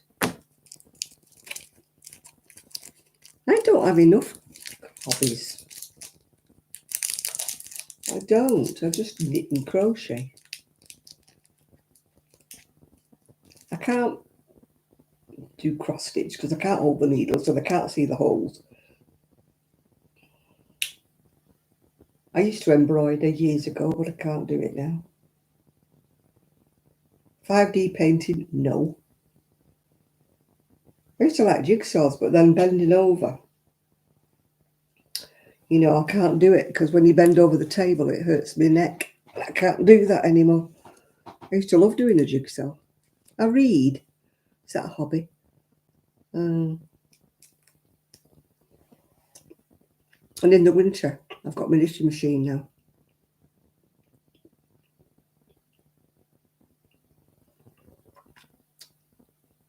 We always used to have chocolate liqueurs at Christmas when I was a kid.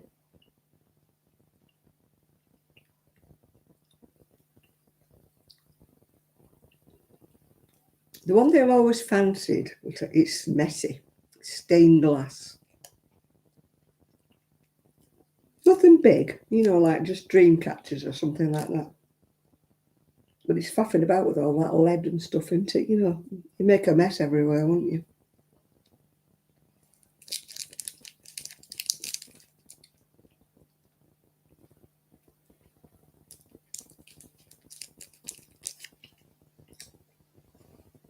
Yeah, sewing I don't do anymore. Sew a seam or mend something. I could do with doing some renovations, really, you know, the things that are too big for me.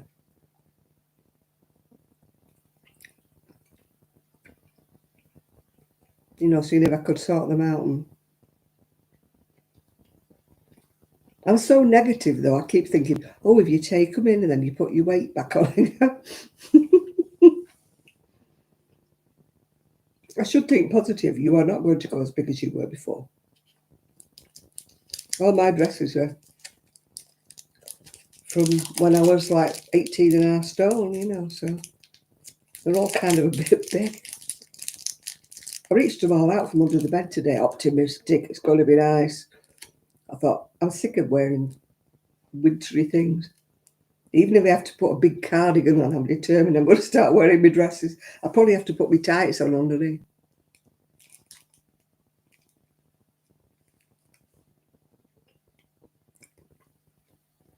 We only ever had liqueur chocolates at Christmas.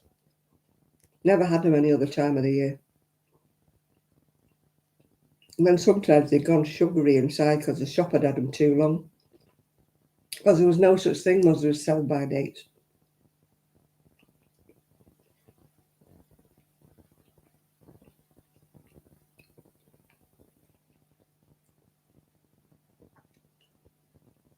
I'd love to be able to do a bit of woodwork, but I can't bend over and that. I mean, I'd love some, you know, raised beds for me backyard, you know, planters. But I wouldn't be able to bend over enough to do them. I mean, they look so easy, don't they, when you see people making them out of pallets and things like that. I'm hopeless.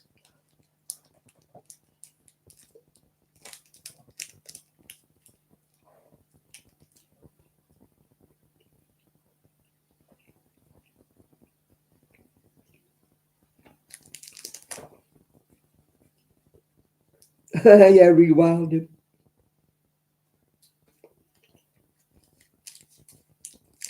I think Jude's a lot more savvy than me when it comes to making his raised bed. He's making his chicken coop at the moment, and he's not doing very well, is he?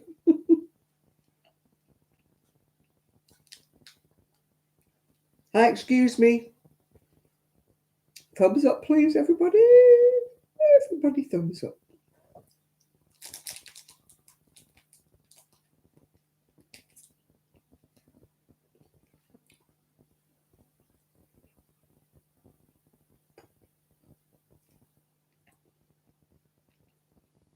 I must admit, I wouldn't want to live in the Scottish Highlands like Jude.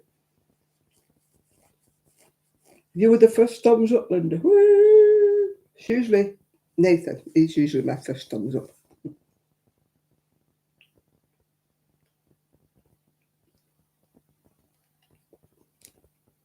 I couldn't live on my own in the Scottish Highlands like Jude's done.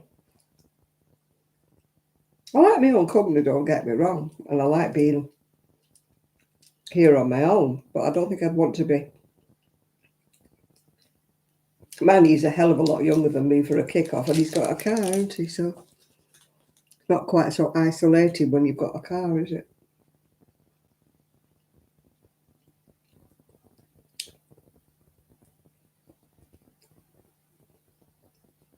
I would love to live in a Miss Marple.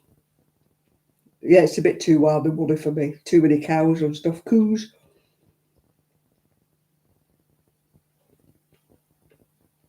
I would like a Miss Marple village, but it would have to have a shop. Post office come corner shop I could go into.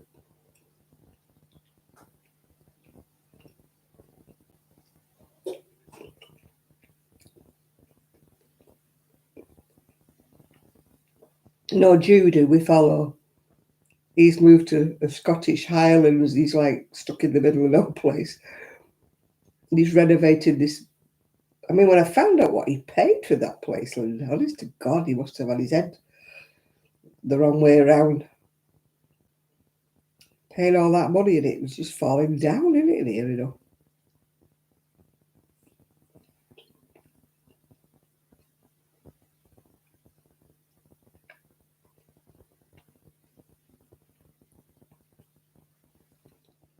I watch a lady, she'd been renovating this place that she bought for $1 in Canada. And she lifted up some flagstones and there was 5 snakes underneath it. Whoa.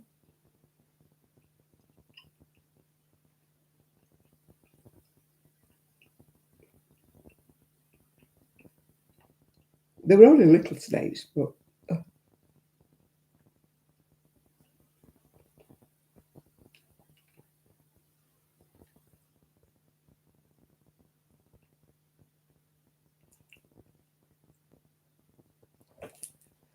oh, I don't like them. I don't have to like them though, Enid, just because they might eat stuff that eats your plants. No thanks, I still wouldn't want one on my plants.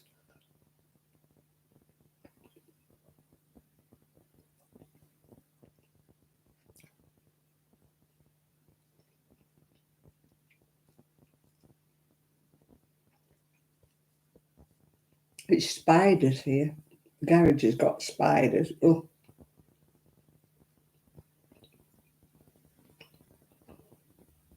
This is not nice. Oh. Hello. Flash, flash.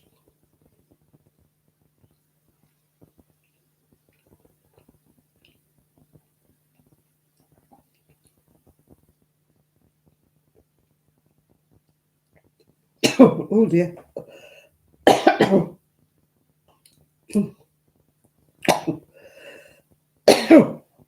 Oh, serves me right for eating chocolate's gone down the wrong hole.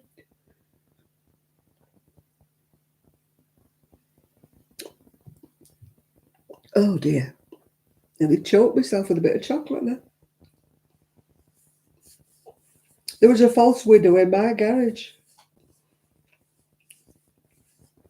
When my friend and her son was here helping me with the shelving, when she pulled, the shelving was all taped up by my son had taped it up. When she come to untape it, there was a false widow in one of them. Ugh.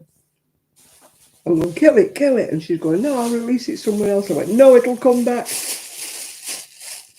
Get rid of it.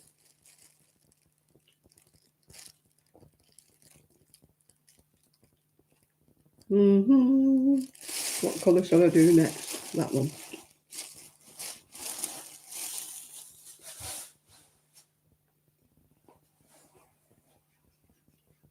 Yeah, she released it. It might have come back in the garage. I don't want it. Might be in me wool. I might bring it in the house by mistake. Ooh, no. At least all my wool's in bags, but I mean, it doesn't stop it getting in a bag, does it?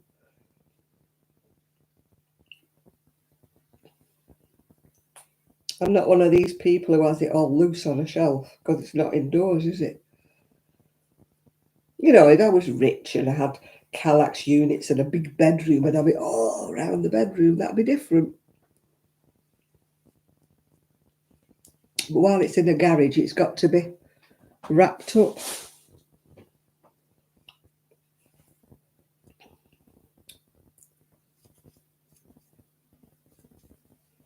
Oh, I don't like spiders. I think it's the fact that they run. Anything that runs, I don't like, you know, that goes quick. Janet, stop it. You're done in the wrong place. I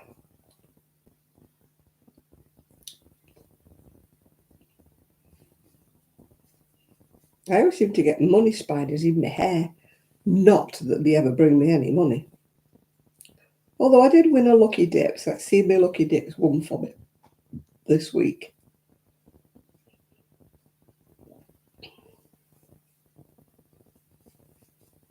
My friend has tarantulas in the house. I don't mind snakes if I know they're there and they're in a tank. But I wouldn't want to have one.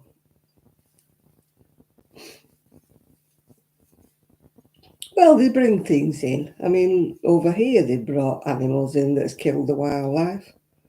Like mink. I mean, some idiot that let all the minks go because they were being used for fur coats at the time. So they released them all into the wild and they're killing everything. Little beggars are killing all sorts.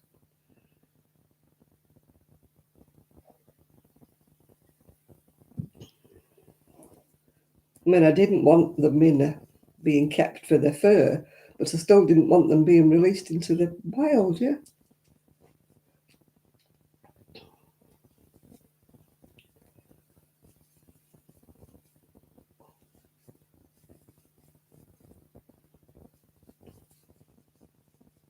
Well, it's like who brought the grey squirrels? They've killed all the red ones off. Oh, you going, Connie? Good night. Good night, Connie. Yeah, they brought some disease in with them, didn't they, the grey squirrels, and they killed all the red ones off. Well, not all of them. There's still colonies somewhere in Scotland, but they're struggling.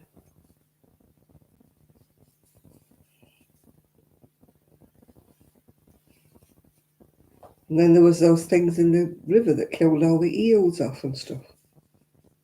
Was it crayfish or crawfish or somebody brought them over here?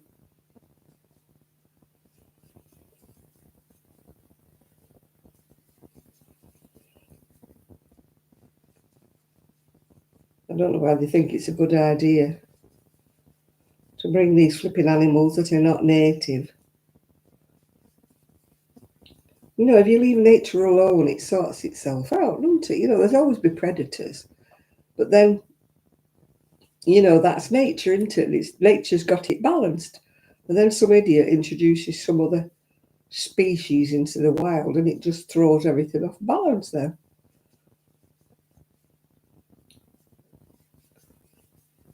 This is why, like, red squirrels are dying out, and other little things are dying out.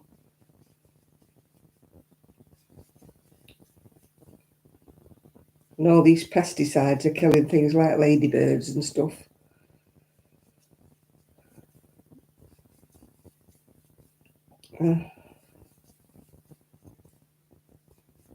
All because everybody wants their apples spraying and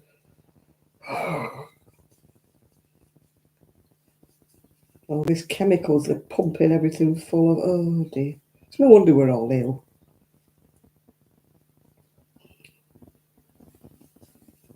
Our grandmas and granddads had different things to contend with, but they didn't get their food full of chemicals, did they? And additives and stuff.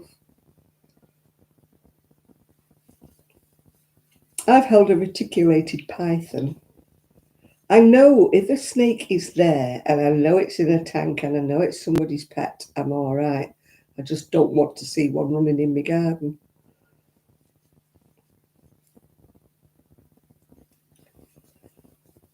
The fact that its name was Crochet was not very inspiring, was it?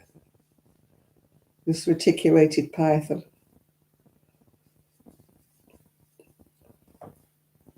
You know, calling it Crochet was a tad worrying. Oh, Arian. Oh. Arian came in from the garden one time when I was training him at the time, and he had dungarees on. And of course, he'd left it too late and he'd wet himself. So I was taking his little dungarees off to get him sorted out. And this cockroach crawled out of the pocket of his dungarees, and I stood on it, and he went, "Oh, that's my friend." He said, "I was playing with it." Ugh. I said, I stood on it when it went running in the kitchen. "No way. Playing with it, that's my friend," he said. Ugh, no. Bad enough when he found frogs. Ugh. I always remember at school we had these tadpoles once when I was a kid. And over the weekend, these tadpoles hatched into frogs, and apparently the caretaker was most upset because they were hopping about all over the classroom and everything, and he had to catch them. And he said, "I'm resigning if anybody brings any more flipping tadpoles in this place."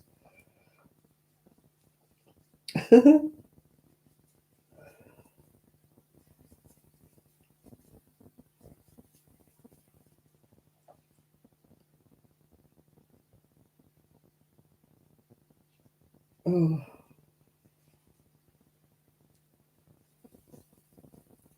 No, I've not held any birds, no. I got stabbed by a parrot once. By God, they've got a beak on them. They done back. It did.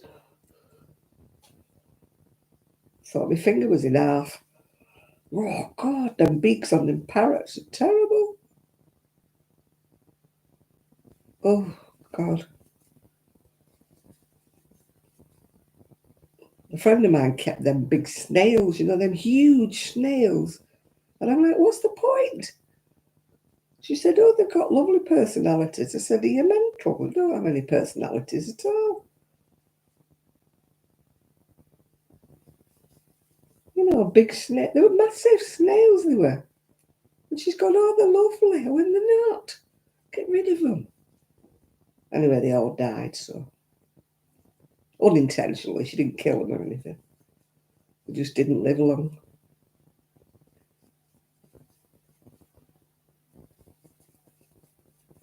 Oh, can you imagine if ants escaped? Oh. No, thanks. I'm not a lover of anything like that. These tarantulas my friends got, I said, "Oh, I'm not coming in your house. I'm not looking at them." I mean, Pauline that used to come on here, sadly she passed away, but she used to have loads of tarantulas in the lounge. Oh. And I used to go round to see her. Oh, said, Paulie, can we go and sit in another room? Why? I said, I don't like looking at these things. They were everywhere. She had hundreds of the damn things, all in tanks all around the room. Ooh, ooh. My friend's got about 6, I think. She said her husband were thinking of getting more. I went, oh no.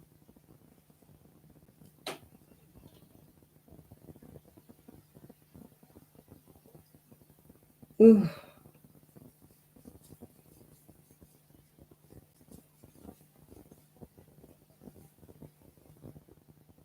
No, I didn't. I don't like. Oh, I mean, at Mount's when I was growing vegetables and that in the garden, when I was able to bend and stretch, slugs and snails were the bane of my life. Well, Shad used to have a snapping turtle, didn't he?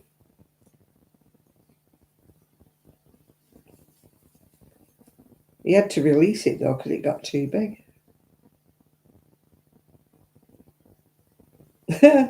Santa in a shell suit. Yeah, well, Shad had a snapping turtle for ages, but he released it into the wild.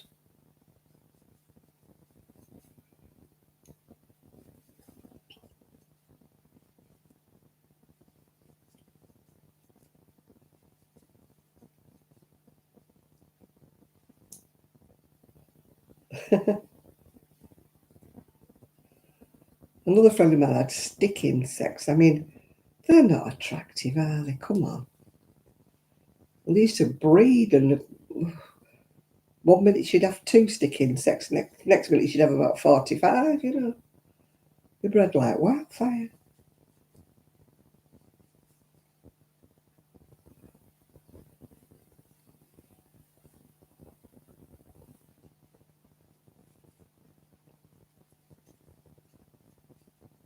Oh, I always remember going to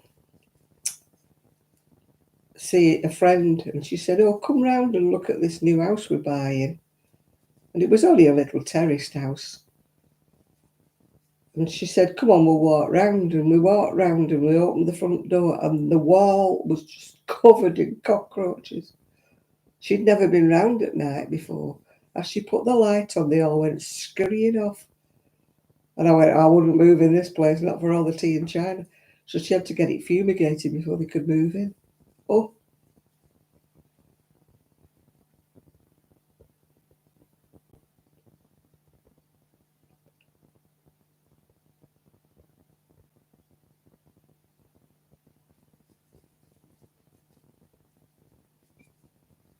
yeah, I've never seen a wall with so many cockroaches on it. Oh, it was just like moving wall. She had no idea they were there because they'd only just bought it. It was empty. It had been empty for a while. So they had to get it fumigated. Ooh, so they could move in it. I mean, luckily, you know, she'd only been round in daylight, and of course they hide in the daylight. It was only because she took us round at night time to show us this house they'd bought. Ooh.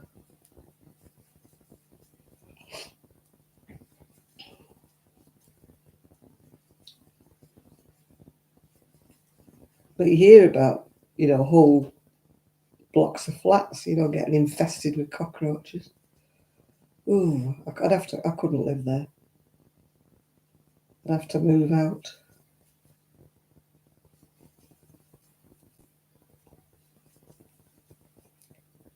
Tra la la la la la la.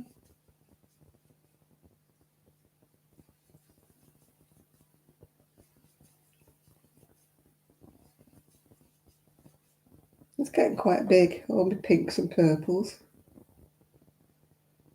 I hope some old dear likes pinks and purples.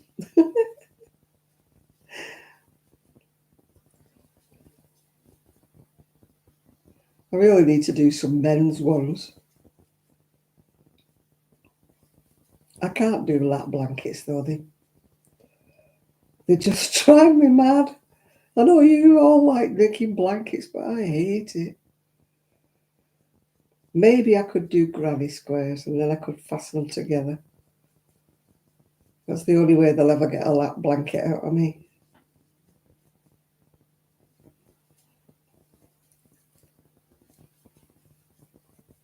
Because when she took the shawls, they asked for more. You know, when she took those 4 shawls, my friend, and she said, and they wouldn't mind lap blankets. I thought, well, they can get somebody else to make the lap blankets because I'm sorry, but it won't be me.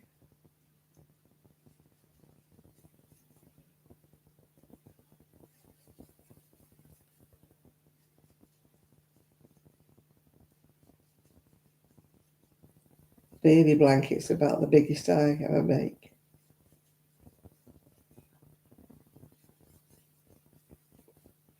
As I said, Sue used to make some beautiful baby blankets in that log cabin. But she didn't do them in pastel shades, even though they was for babies. She did them in dark colours. And everyone she made used to sell.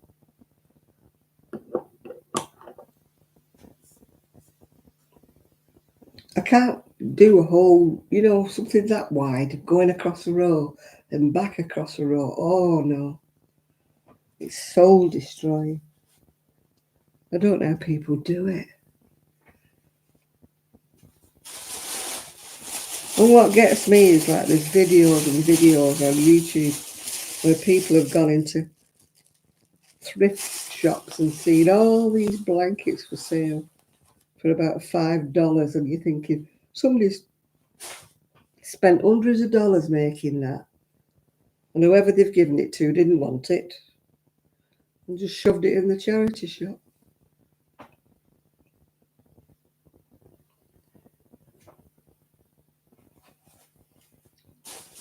So I always say, like, you know, if you want to make a blanket for anybody, make sure they want it. And if they do want it, make sure you make it in colours that they like. Don't just make it in colours that you like. Oh no, there's quite a few people find them in charity shops for $5, $10. And you think somebody spent hours making that. And spent loads of money making it, and somebody doesn't like it and shoved it in the charity shop.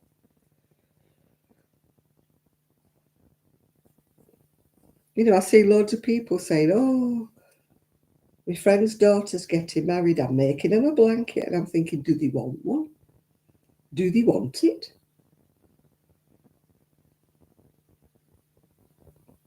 You know, at least make sure they want one first. Just because you like crocheting blankets doesn't mean anybody modern wants one. You know, if they're young and they're modern, they don't want a granny square blanket, do they?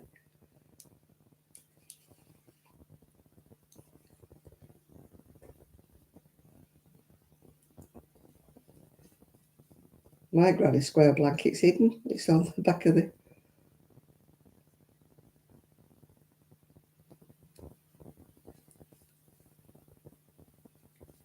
No, I won't make anything for anybody now unless they ask me. I definitely wouldn't make a throw.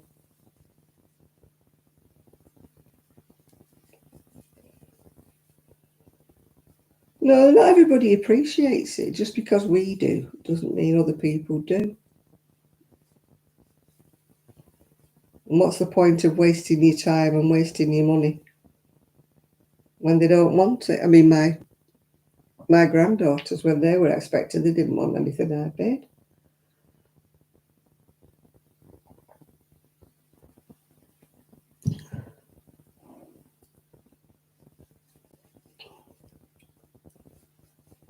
And yet other people have asked me. You know, I have a friend who fosters babies and she asks me, will you make some things for the babies? So you don't mind when you know that they're going to... Oh, those crocheted shorts she showed me the other day. So, no, thank you.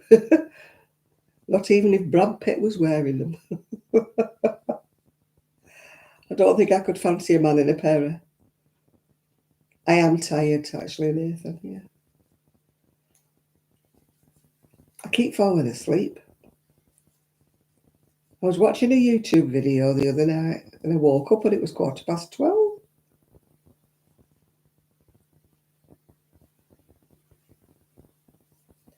Yeah, you don't mind if you're giving it to somebody who actually wants it. It's like these shawls. I know that they'll get used by the old people. But I wouldn't make a shawl for anybody unless they actually asked me to make one. Because not everybody wants a shawl and not everybody wants to wear one. You know, I wear shawls all the time for warmth. I don't wear them as a fashion statement. I very rare would go out with one. Unless it was evening time and I had a fancy one and I was putting it over a dress. But most of the time, no, I wouldn't wear one. But I wear them in the house, yeah. I wear them for warmth, rather than put the heating on. I put a shawl around me. If somebody asks me to make them a shawl, I will, yeah.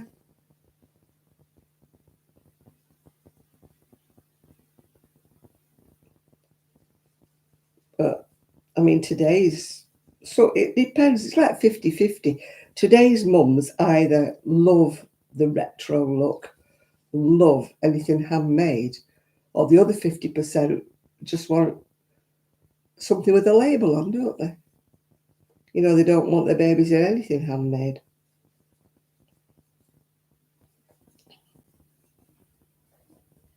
So you just have to know the mum, don't you, really, and ask the mum if she wants anything. I mean, when my younger niece was expecting, she loved the things I made for the babies. Obviously, they've grown up now and they don't want handmade things. But when they were little, yeah, I made all the baby things for them.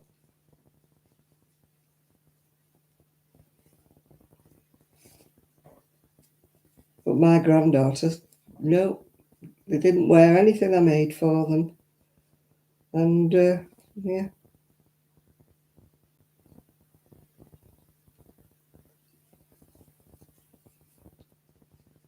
Yeah, I wouldn't make granny square blankets for a baby.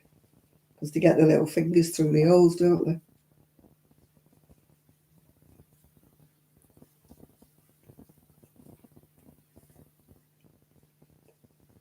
It's the same with animals, really. People make granny square blankets for animals and they get the little feet stuck. Kittens get the little feet stuck through the holes, don't they? They could amputate their toes.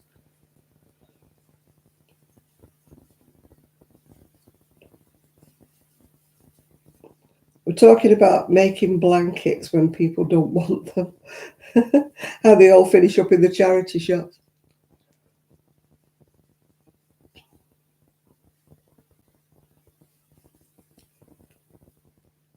I mean, if it's a young with it modern couple that are decorating the house in grey, and you make them a brightly coloured, gary granny square, throw, they're not going to use it. It's going to go in the charity shop, innit,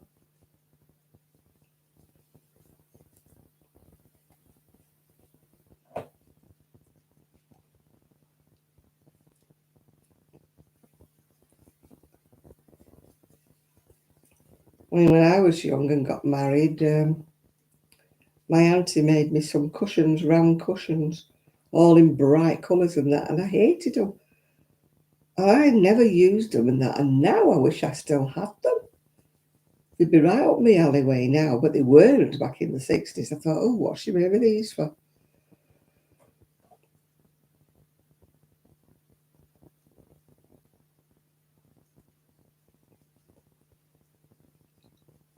I mean, if close friends or relatives ask me for something, I'll make it for them, Sean, but no, I wouldn't make it, yeah.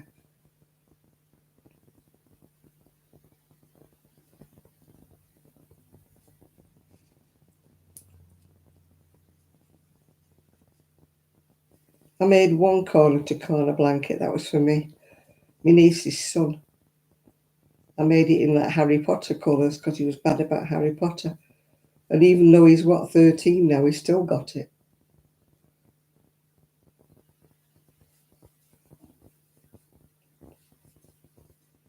People don't realise how much sock wool costs.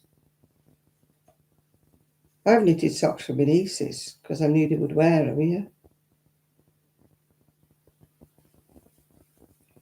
I wouldn't knit them for a stranger because they don't realise how much the actual sock wool costs. I know, I don't mind.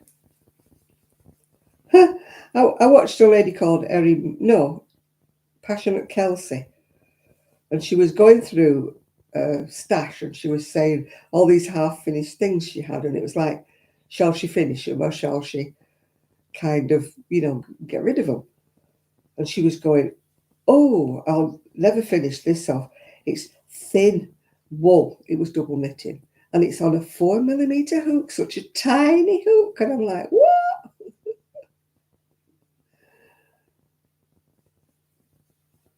Everything she makes is in that, worsted weight with a 5mm hook.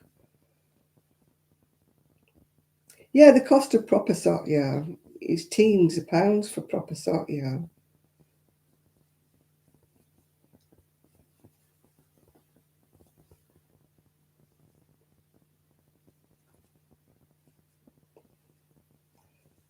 I've got quite a few pairs of socks in my drawer, but I never wear them. I don't like the feeling of socks on my feet. If I wear them, I have to wear them inside out. I think I've told you that before. I can't do with the pearl side underneath my feet. I've got about 5 skeins of sock yarn. Beautiful sock yarn. Too nice to use for socks. I just pat it. I always buy one every time I go to a wool show. I always buy a skein of sock yarn. Although I didn't the last time I went. I went to the one in Blackpool and I didn't buy anything. I mean, mind you, I was a bit skint at the time anyway.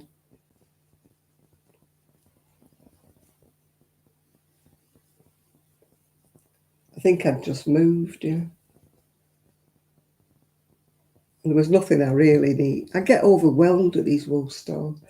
There's too much to look at and too many skeins of yarn. And you start off, oh, that's pretty, oh, that's pretty. And then after a while you think, oh, God, I've had enough of this. Too many colours, too many skeins. I'd rather watch Amora going round with her videos and just watch her doing it.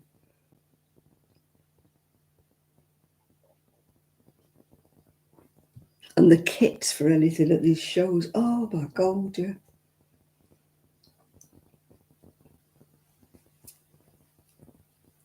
I can't use the circular needle. That's one thing I cannot use. I can use double pointed, but only because I have a knitting belt. I can't knit free. I think I've mentioned that before. That's why I don't like American knitting patterns, because all the sweaters and the cardigans are always top down.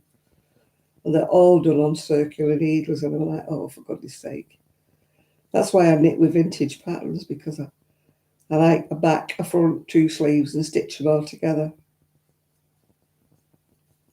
I don't like anything done on circular needles.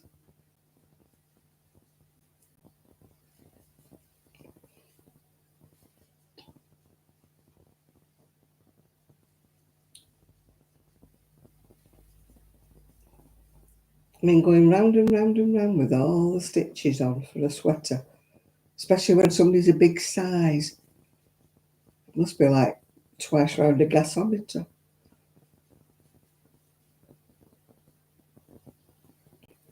I used to do errands and everything back in the day, but now my brain doesn't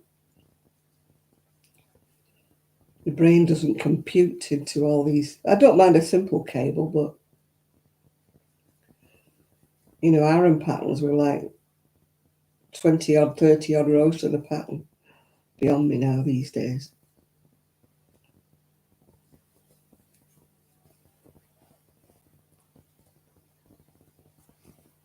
Yeah, I used to love doing errand at one time.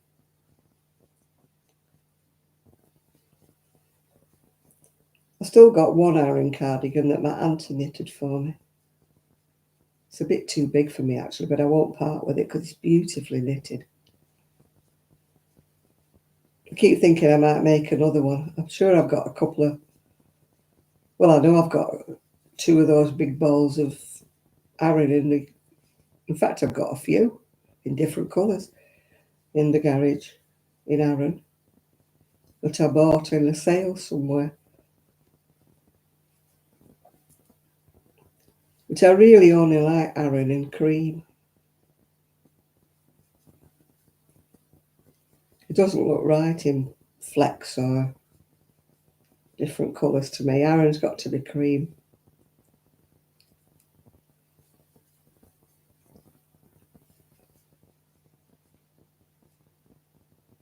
Yeah, I wouldn't mind a nice Aran cardigan that fits me, because the one I've got's too big.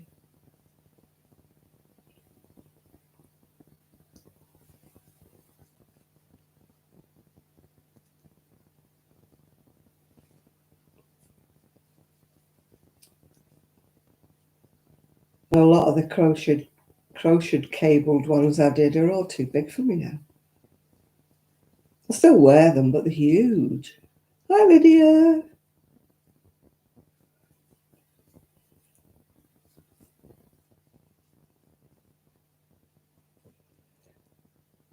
Tunisian, I need to get more hooks because I gave away all my long solid hooks because I bought one of the little ones with the cables. Can I use them? I can't.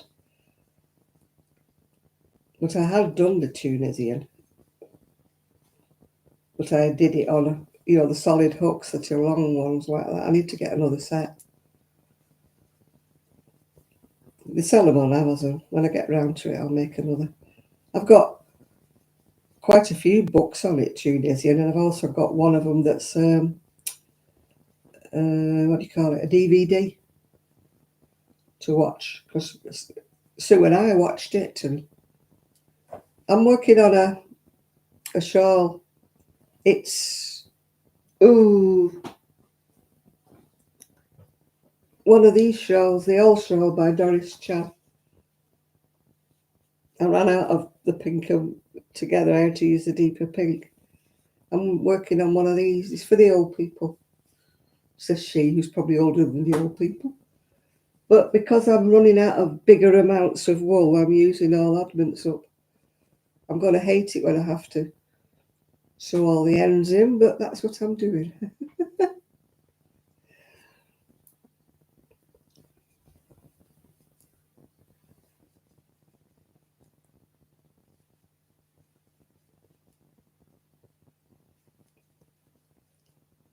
I'm hoping to do all the lacy edging. I maybe do it in that multicoloured one. I'll maybe save that and do the edging in that at the bottom. Because that's nearly 100 grams. I've only used a bit out of it.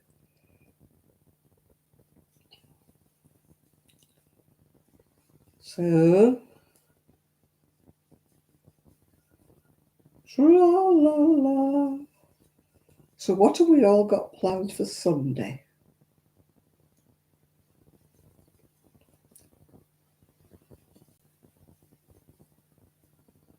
Yeah, you can do Tunisian entrelac with an ordinary crochet hook, provided you don't have a blip in the middle and provided you don't have a handle. Housework, yeah. I'm looking at this kitchen floor. This kitchen floor definitely needs a scrub. It's one of my most hated jobs, scrubbing the kitchen floor. I don't know why. I've never liked cleaning the kitchen floor.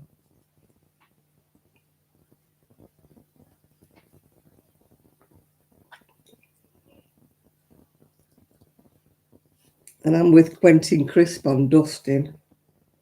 He said no matter how long you leave it, dust never goes any higher than an inch. So I'm with him on that.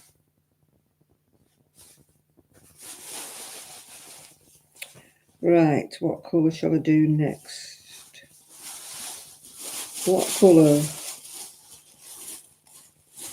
Bright pink, I think. Bright pink. I'm not a lover of housework.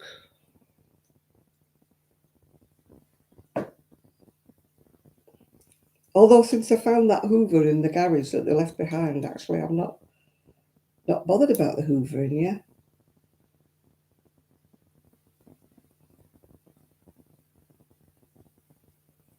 My friends got into this, what do you call it? Mosaic crochet. You know, where you never go backwards. You always do one row, break it off, one row, break it off. She's got into all of that.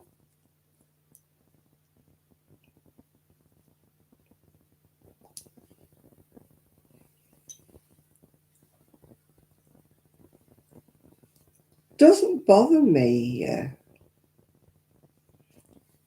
You know, having an untidy home doesn't bother me too much. You know, I mean, they're not going to write on your gravestone, my God, she was a good cleaner, are they? You know, her house was always spotless. I'm sorry, but no. My house is lived in. Looks like it's lived in by a horde of people, but you know, I just, I just don't bother about stuff. If it's untidy, it doesn't really bother me. I mean, I must admit, sometimes I cringe. You see some people's videos and the house behind them is absolute bombs dropped. And I'm like, well, I'd choose somewhere else to sit if I was you, love. You can see behind them there's bottles and half eaten bits of crisps and stuff. And I'm like, please tidy up. I mean, I'm talking about it and I've got like bananas and all sorts behind me. But, you know, it's, I just don't bother the same. I'm just not. I wash up once a day is when I wash up. I'm on my own. I don't have a dishwasher. I'll just breakfast things is like one cup, one bowl, or one cup and one plate. I'm not washing up. You know,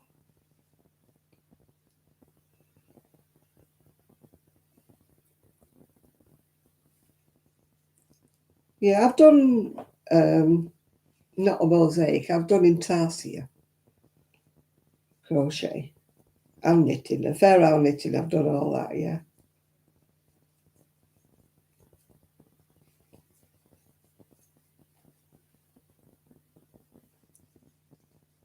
I haven't done it for a while. I must admit. Yeah,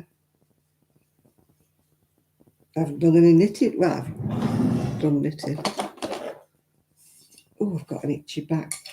Yeah, I mean, when there's a family and you've got like a whole shed load of pots and things, or if you've been baking or cooking and you've used a lot of pans and things, yeah, I can understand it. But, when you just have your breakfast and it's like you say, one bowl with your cereal in and a cup, or one plate with your toast on it and a cup, I don't see any point in wasting hot water or washing up liquid just to wash up one plate, one cup.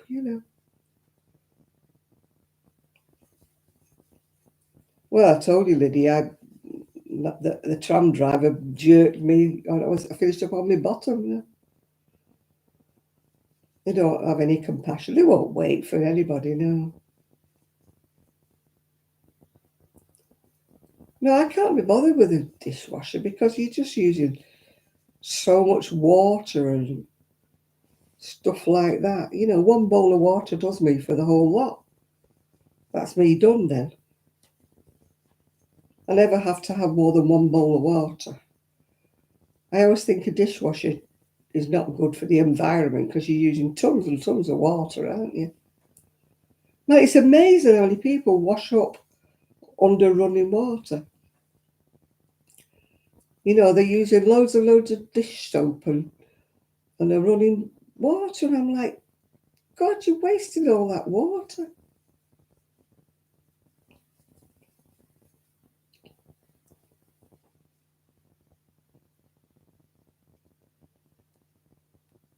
No, I mean, I drop a lot of stuff, especially glasses.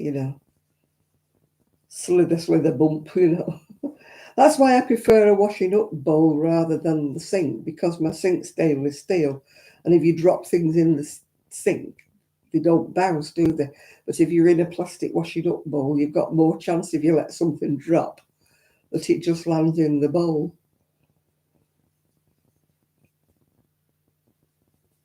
Mine's standing. It's not so much the washing up of anything like that. It's cooking and standing. I have to sit down. I've got one of those stools now that my friend gave me. So I sit down now when I'm cooking, or I sit down if I'm having a bad day. Some days I'm really, really wobbly. It's like I'm, wearing somebody else's legs some days, I'm wobbly, wobbly, wobbly.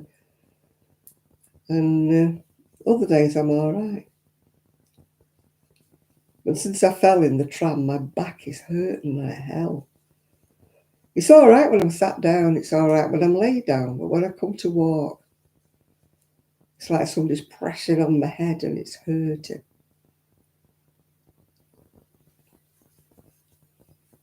My worst knee is my fake knee. My replaced knee is worse than the one I didn't have replaced.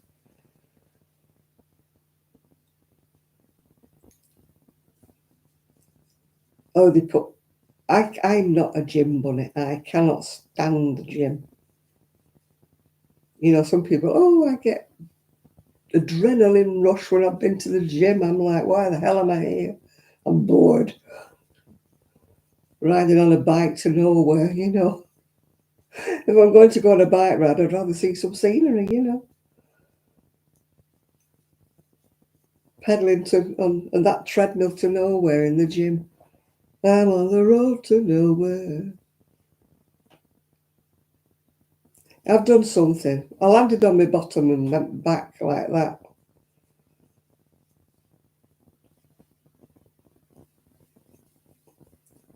Oh, I've got a chair in my shower.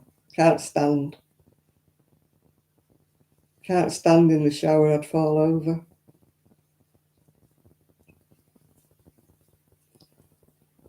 Yeah, if I stand for too long, it's like I lose the use of... I can walk better than I can stand. If I stand, it's like something's pressing on the nerves of my legs and they just want to give way. I have to sit down. So that's why I have a chair in my shower. It's a very small shower. It's one of those triangular, half circle, whatever you call them. Only a tiny little shower.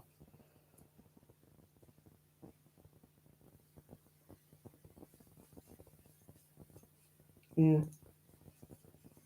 Well, the bus drivers round here, they're supposed to put the ramp out.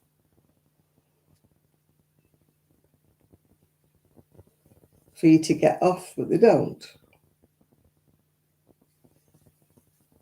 It's too much blooming trouble for him.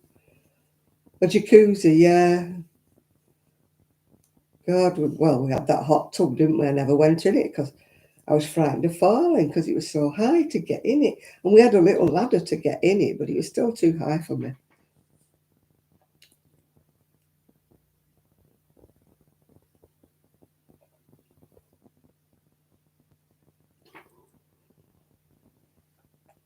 One of the houses we went looking at before we got this one had one of those walk-in baths. But they were always worrying me because I think they might leak. How do they... And do you have to get in it and then turn the water on? Would you get scalded, How do you get the temperature right? If you sat in it, you could get, your scalded feet. That would worry me, that. And obviously you can't fill it and then open the door and go in, can you? So I think I'll give up. I mean, I would like a bath at some time because my back hurts so much. But I can't get in and out of one. If I was dead rich, I'd have one of those, with the thing that lowers you in and then brings you back out again. I mean, I used to have a seat across mine, but you still had to get up out the bath onto the seat,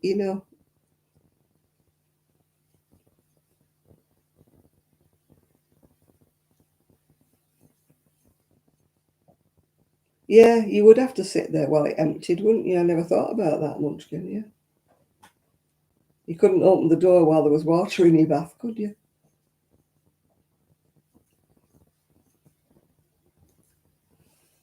I mean, they say, don't they, money can't buy you health and that, but it would certainly help.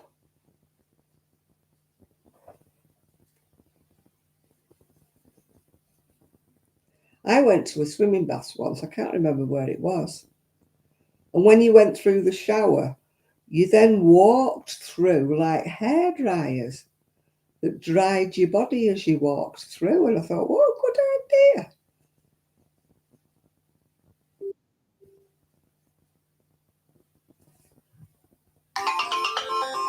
Doodly doodly doodly doo.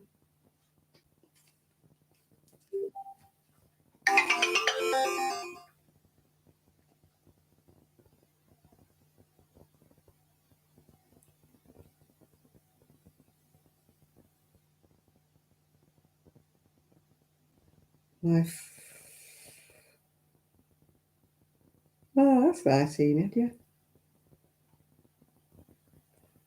My phone's gone. What's B posted?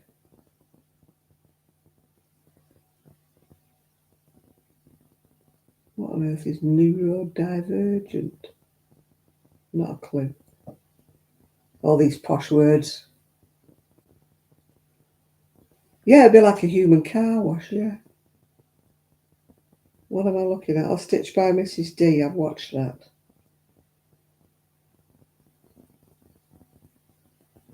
I haven't watched Crafty Clegg yet because it was 45 minutes. And I didn't have 45 minutes before I had to come on here.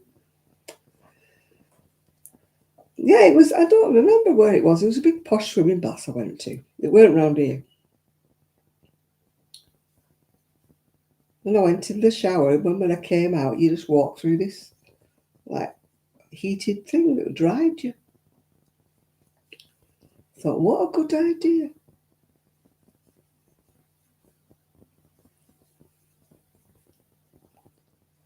Because when you're air dried, it's better for you, isn't it, than drying yourself on a towel. Because you always get your towel sopping wet, don't you? You're trying to dry yourself with a sopping wet towel.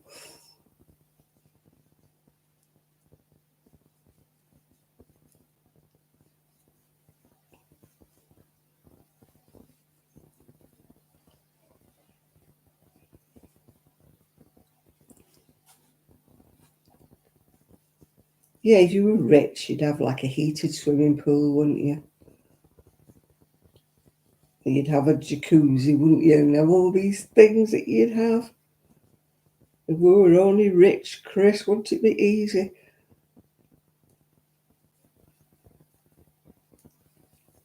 All the gadgets and the gizmos that you would get to make your life easier. Like they say, money doesn't buy you health, but it does help with a lot, doesn't it? All the extra little gadgets that you could have.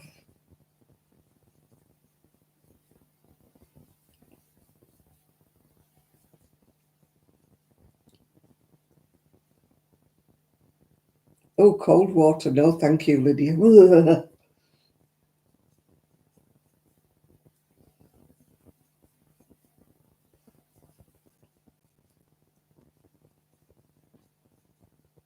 I was trying to, it's an electric shower here, and I was trying to get the temperature of it right.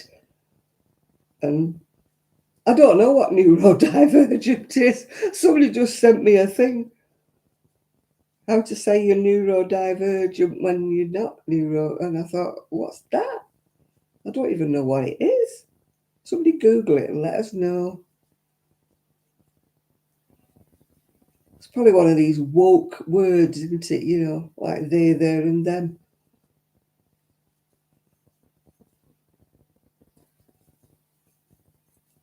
It's a new complaint.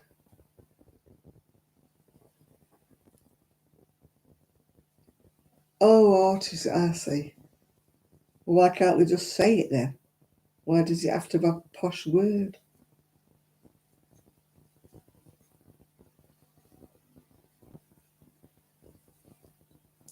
It's all this woke stuff, and it gets on my wick. Can't say this, you can't say that. It's not like some of the words you're saying it in an insulting way. You know, if it's ADHD, call it ADHD. Don't call it neurodivergent. Oh, call it what it is. Give us an easy word. People like me don't even understand it.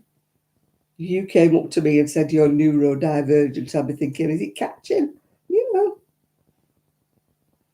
I've never heard of it. No, never heard of it. It's like half of these modern words. You're like, what the heck are they talking about?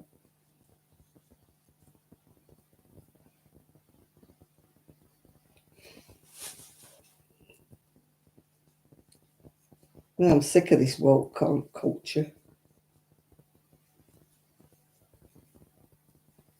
Can't say this, can't say that, can't say the other. You're frightened to death. ADHD, it's like one of these hyperactive type of things. We never had it when we was kids. They called it by different names when I was a kid. It wasn't called ADHD. I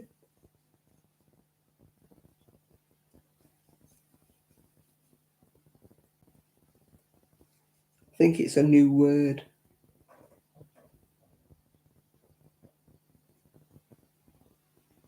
Yeah, they used to say we were hyperactive, didn't they? They weren't called that. Why did they have to give it such... They're using 4 words there where hyperactive would do.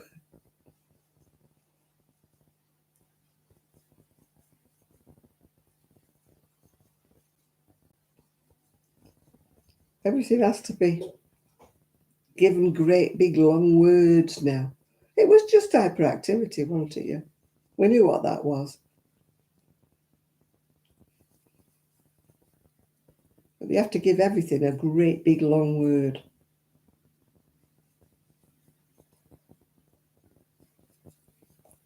It's like you can't say this word anymore now.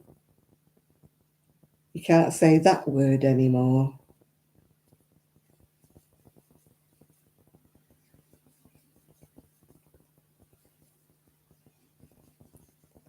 Because if you do, you're in trouble because you're frightened of opening your mouth these days. Well, I am anyway. I mean, words that I've used all my life are suddenly I can't say them anymore now.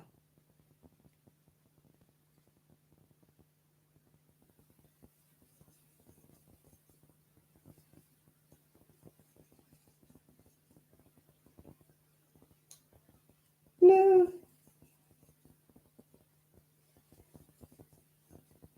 I think they're too quick to put labels on children these days.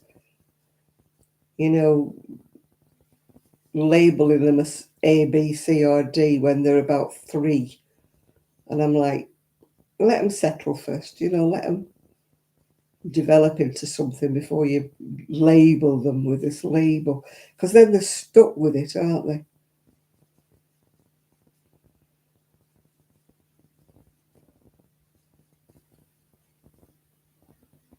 I don't know why people want a label.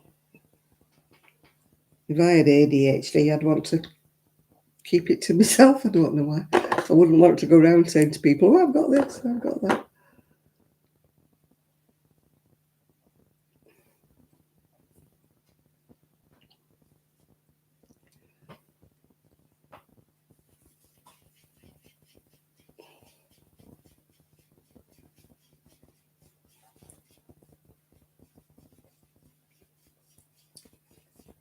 Yeah, I think they're too quick to label them and put them on drugs and stuff.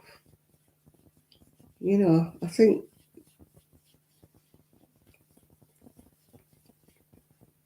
I mean, a lot of people with it learn to cope with the differences, don't they? You know, yeah, they have differences and that, but they learn to cope. And I don't think they should drug them up when they're 3.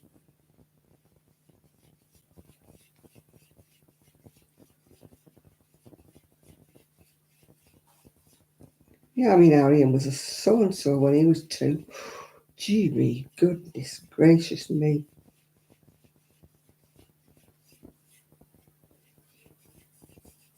He was willful, you know.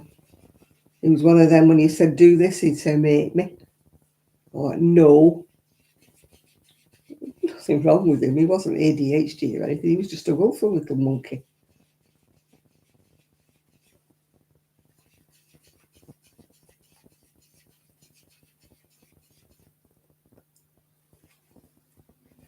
I shall.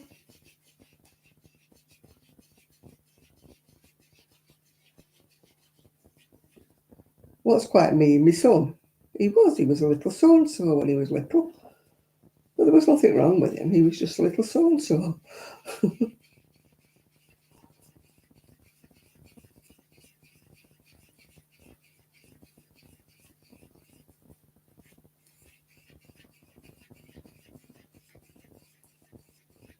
You started your first knitted cardigan. Woohoo!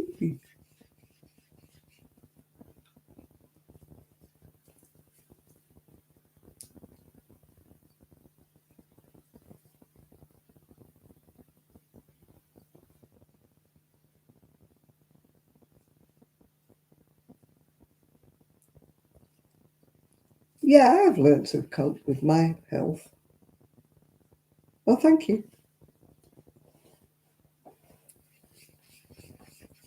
Yeah, I don't go around with a label around saying I'm on this drug, that drug, and the other drug.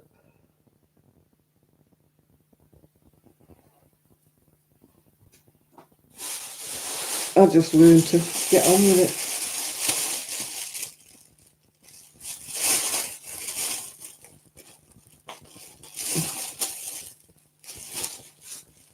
You find out like that nobody's really interested in anything that you've got. They're only interested in what they've got. So that's usually what I find anyway.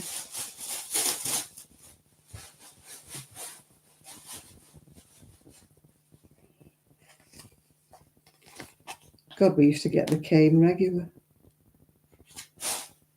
When I was at school, one of the teachers picked me up with my ponytail. You girl.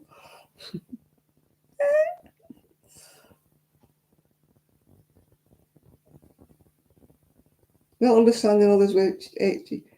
I'm not understanding it. I'm just saying that they shouldn't label small children too quickly. They should let them sort it out. I'm not labeling or not understanding. It's just that I don't think they should be so quick to label people with ADHD until it's all sorted out. Yeah.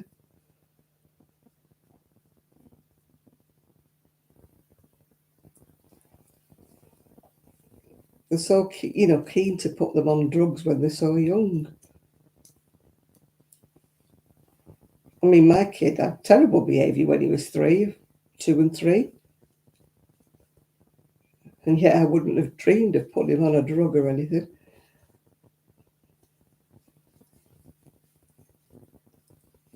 He just came through it at the other end, you know. It was just a terrible twos, like you said.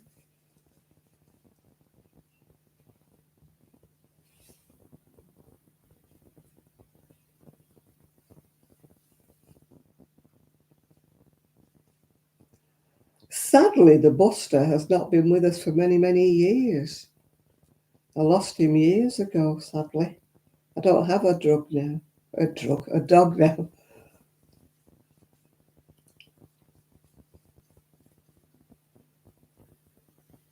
Yeah, he was just going through it. My son, when he was little, he was just pushing it, testing the waters, you know. Yeah, sadly, we lost Buster. We've lost two others since then. We lost Gigi, we lost Sky, and we've lost Poppy. Quite a quite a way down the list with animals now. No, Arian was just testing the waters. He was just pushing his luck. I think all kids do that.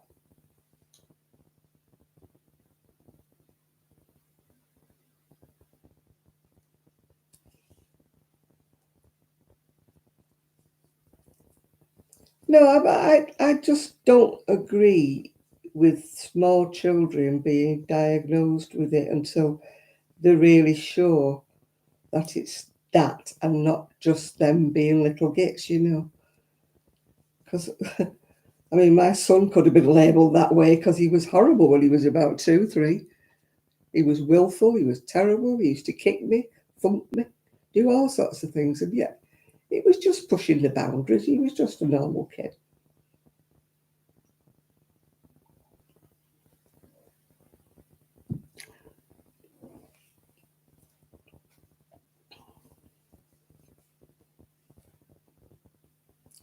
You're going back to work, okie dokie, enjoy your day.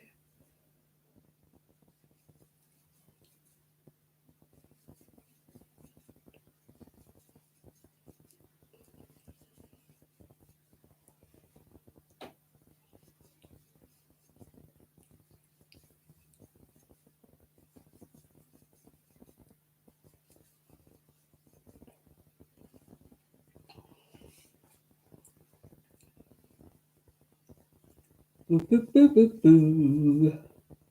How did we get on such a depressing subject? Let's go back to knitting and crocheting.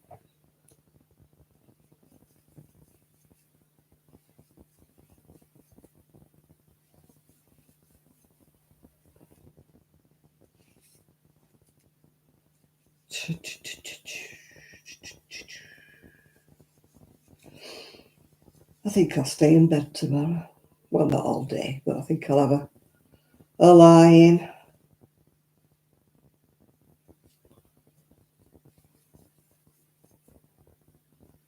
Give me back a break.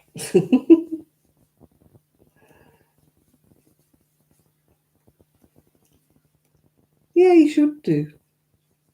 It's very good for relaxing. Well, I find it so anyway. Obviously, if you get tensed up while you're knitting, then it won't be. But I find it very relaxing to knit or crochet. I'm sure I wouldn't be half as calm as I am if I didn't have my crochet. I kind of relax into it. I mean, maybe that's just me. But when I'm doing a craft,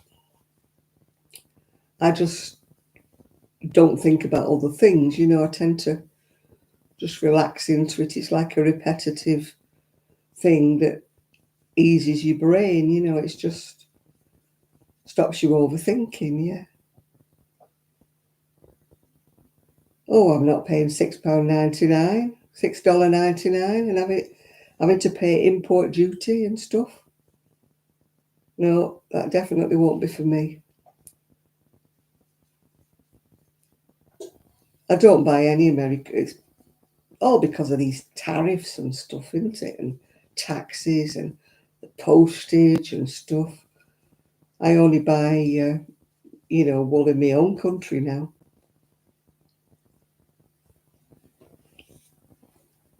I mean, it's the same if you're in America if you want to order wool. I believe Wool Warehouse actually export. I haven't watched it for a long, long time.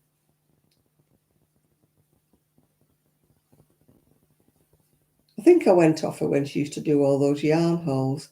Because, like, I'm in England and all the wool she was showing me, I couldn't get anyway. So you kind of lose interest when somebody's flashing wool up that you can't buy, you know.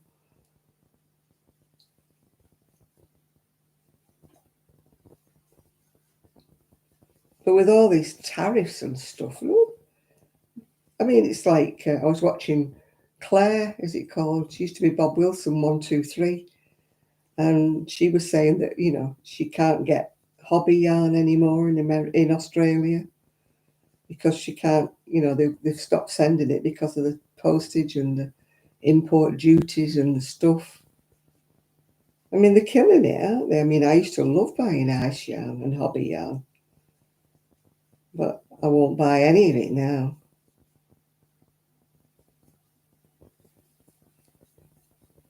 The last time I tried with ice yarn, by the time I'd put it in my basket, it was costing me 3 times as much as the wool. Yeah. Yeah, it's just scary, you know. Like over in England, we get import duty tax, we get VAT, and we get the postage. You know, it's just not worth it anymore. I mean, at one time it was really good value wool getting from ice, but not anymore, I'm afraid, not for me. If it ain't local, it ain't getting bought. I mean, I still think it's expensive, isn't it? What is it, $6.99, which is quite expensive, I would imagine. I don't know how much you pay normally for your yarn, but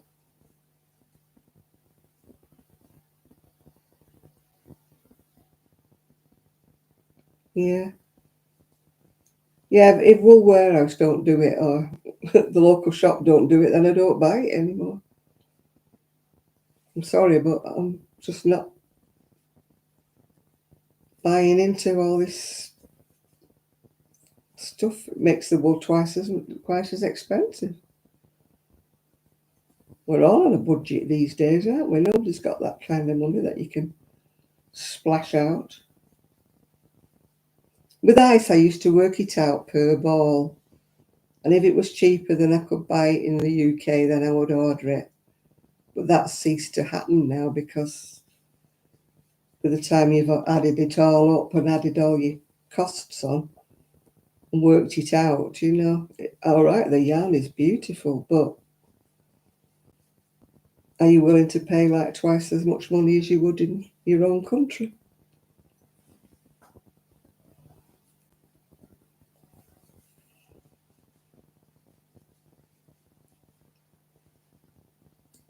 I mean, it's going to hit them in the end. It's going to hit ice and hobby in the end, isn't it? Because if people are not ordering it like they used to. I mean, look at Secret Yarnery, Krista. The amount she used to buy from ice, loving heck. She used to buy boxfuls of the stuff, didn't she? I don't know whether she still is or not. I haven't watched her for a while. So I don't know whether she's still managing to buy it. But I don't know what the import's like in. She's in South Africa, isn't she, I think? Kenya, she's Kenya.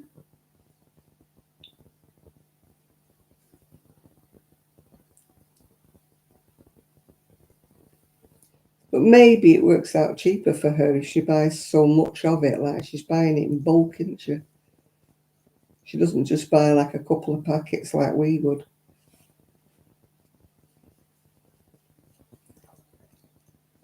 I mean, even with ice, Sue and I used to share, you know, the order so that we would pay the postage between us, you know, to get it. But we didn't have to pay all this import duties then and all this other duties. It was just the postage we had to pay.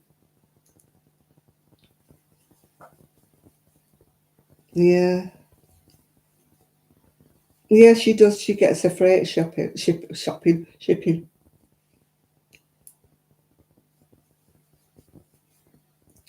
I know she explained one time about Amazon or something. She gets it sent somewhere else and then she gets it freight shipped out to her, which is cheaper than her getting it direct from Amazon.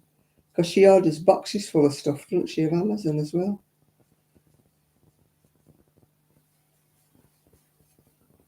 But I don't think it works for anybody like me that would only be buying a couple of packets or something. It's the postage. Anything you buy that doesn't come from your country. I mean, it's worse for you in America, I think, with Trump sticking all these tariffs on everything. I mean, I don't know how the heck you're going to be buying stuff in the future.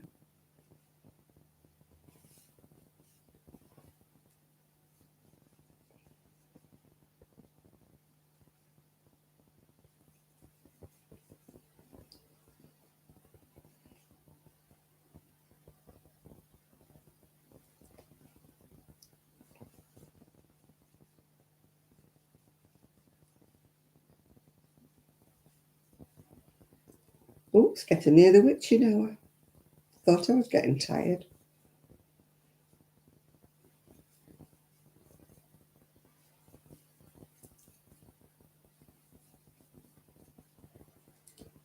Get my heat pad on my back.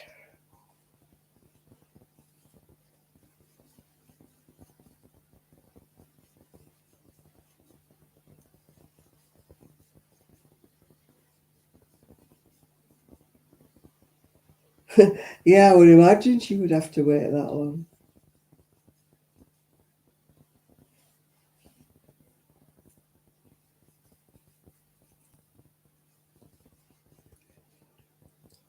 I tend to buy local now or buy from Wool Warehouse.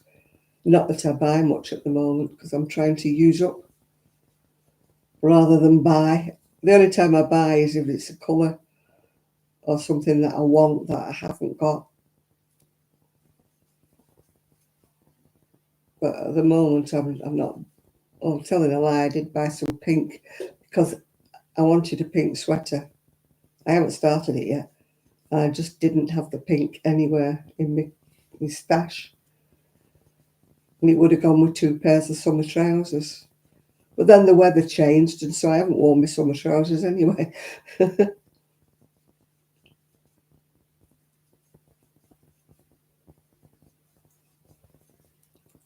All right, I'm getting at the end of this row. When I get to the end of this row, I'm going to bid everybody farewell.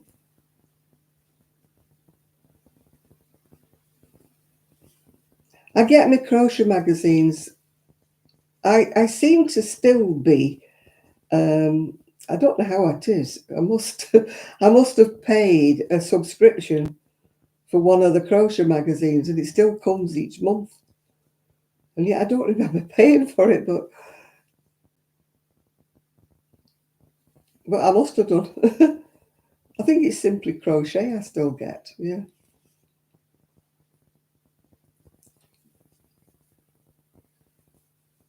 I don't know whether, I presume we've got a WH Smith's in Cleveland. I presume they would have crochet magazines there. I used to pick mine up in Tesco's because I used to go to Tesco's every week to do my shopping.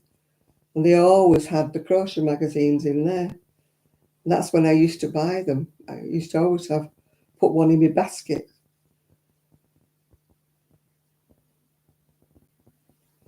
But now it just gets, but I only have the one. I only have the sim. It's only because I don't know how to cancel it because I don't even know I must be paying for it, and yet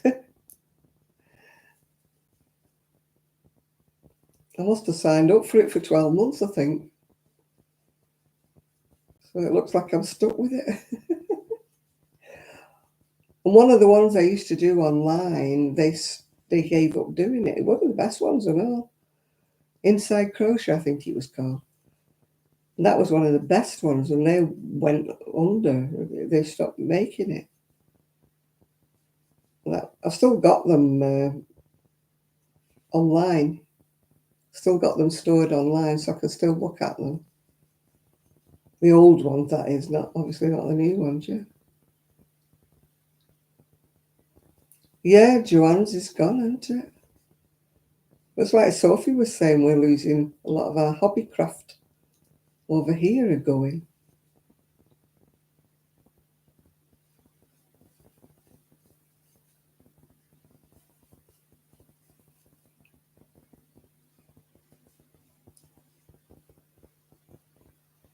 It's all these, well, council taxes, rates, God knows what else, putting up everything. But I never understood how Joanne's ever kept in business because they always had these coupons off this, coupons off that, and they always had sales and everything. And nobody ever hardly seemed to pay full price for anything. And I used to think, how can they keep doing all these coupons off and that? Anyway, obviously they couldn't. Right, that's what it's like. That's what I've done tonight. I might not finish it tomorrow, probably, because it's getting bigger and bigger now. It's taking longer for each row. But hopefully I'll have enough colours to finish it off. And then I'll use that pale one to do the edging. You know, the one that's pale pinks and blues and whatever. But it's got to have an edging on it. Like that edging. It's got that edging on the end of it when you get to the end. So, yeah, that's the green one. So I'll do that edging, I think, in that pale colour. Because that's the only one I've got 100 grams. Well, it's less than 100 at the moment because I've used a bit of it. But I've definitely got more than 50 grams of it. Whereas all my other colours, I've only got part balls now, you know, maybe 25 grams of the other colours, yeah. So we shall see. I shall show it to you when I finished it. I've got to take photographs on my mannequin with these shawls before I give them all away. Mind, they'll be with me for a week or two yet. Because I'm not getting, she'll have to call for them for me. Because, you know, I don't know where she lives. I know she's a friend of mine, but I don't exactly know where she lives. I used to meet her at Knit Club. It's the one I don't go to anymore. Not because I don't want to, it's because it's evening and I'm not trundling all that way up in the dark in my scooter. It's sad, but true. And it would cost me about £22 in a taxi to get there. And then it'd be £5 to pay when I get there. So it's £27 if I go. So sorry, but I just don't have that kind of money. Right, people, I don't know who's left on here. Whoever's left on here. Well, according to this, there's 25 people left on here. I don't know where they all are. Anyway, don't forget, thumbs up, like, subscribe, tell all your friends. And if you would like to buy me a coffee, the link is underneath. It's completely up to you. I'm not asking for it. Right, thank you. So good night. Lydia's still with us. So Sophie, Chris, Nathan, not sure about Dottie. Linda's still here. So whoever else is still here that I haven't mentioned, good night. And I will see you all soon. And I think my camera's sorted, so don't hold your breath. Maybe the camera's sorted. It was something to do with the SD card. The SD card from my other camera wasn't working in the new camera. So I've got a new SD card. So, oh, hiya, Val, you're still here. You've normally gone to sleep by now. Anyway, I shall see you all soon. And I'm on my 7th shawl for Sue. I mean, it's my 11th shawl, really, if you count the 4 I've already given Sue already. But I'm on my 7th one now. But I'll wait while I've got a few before I tell her. Okie dokie. I shall speak to you all very soon. So good night, everybody. Good night.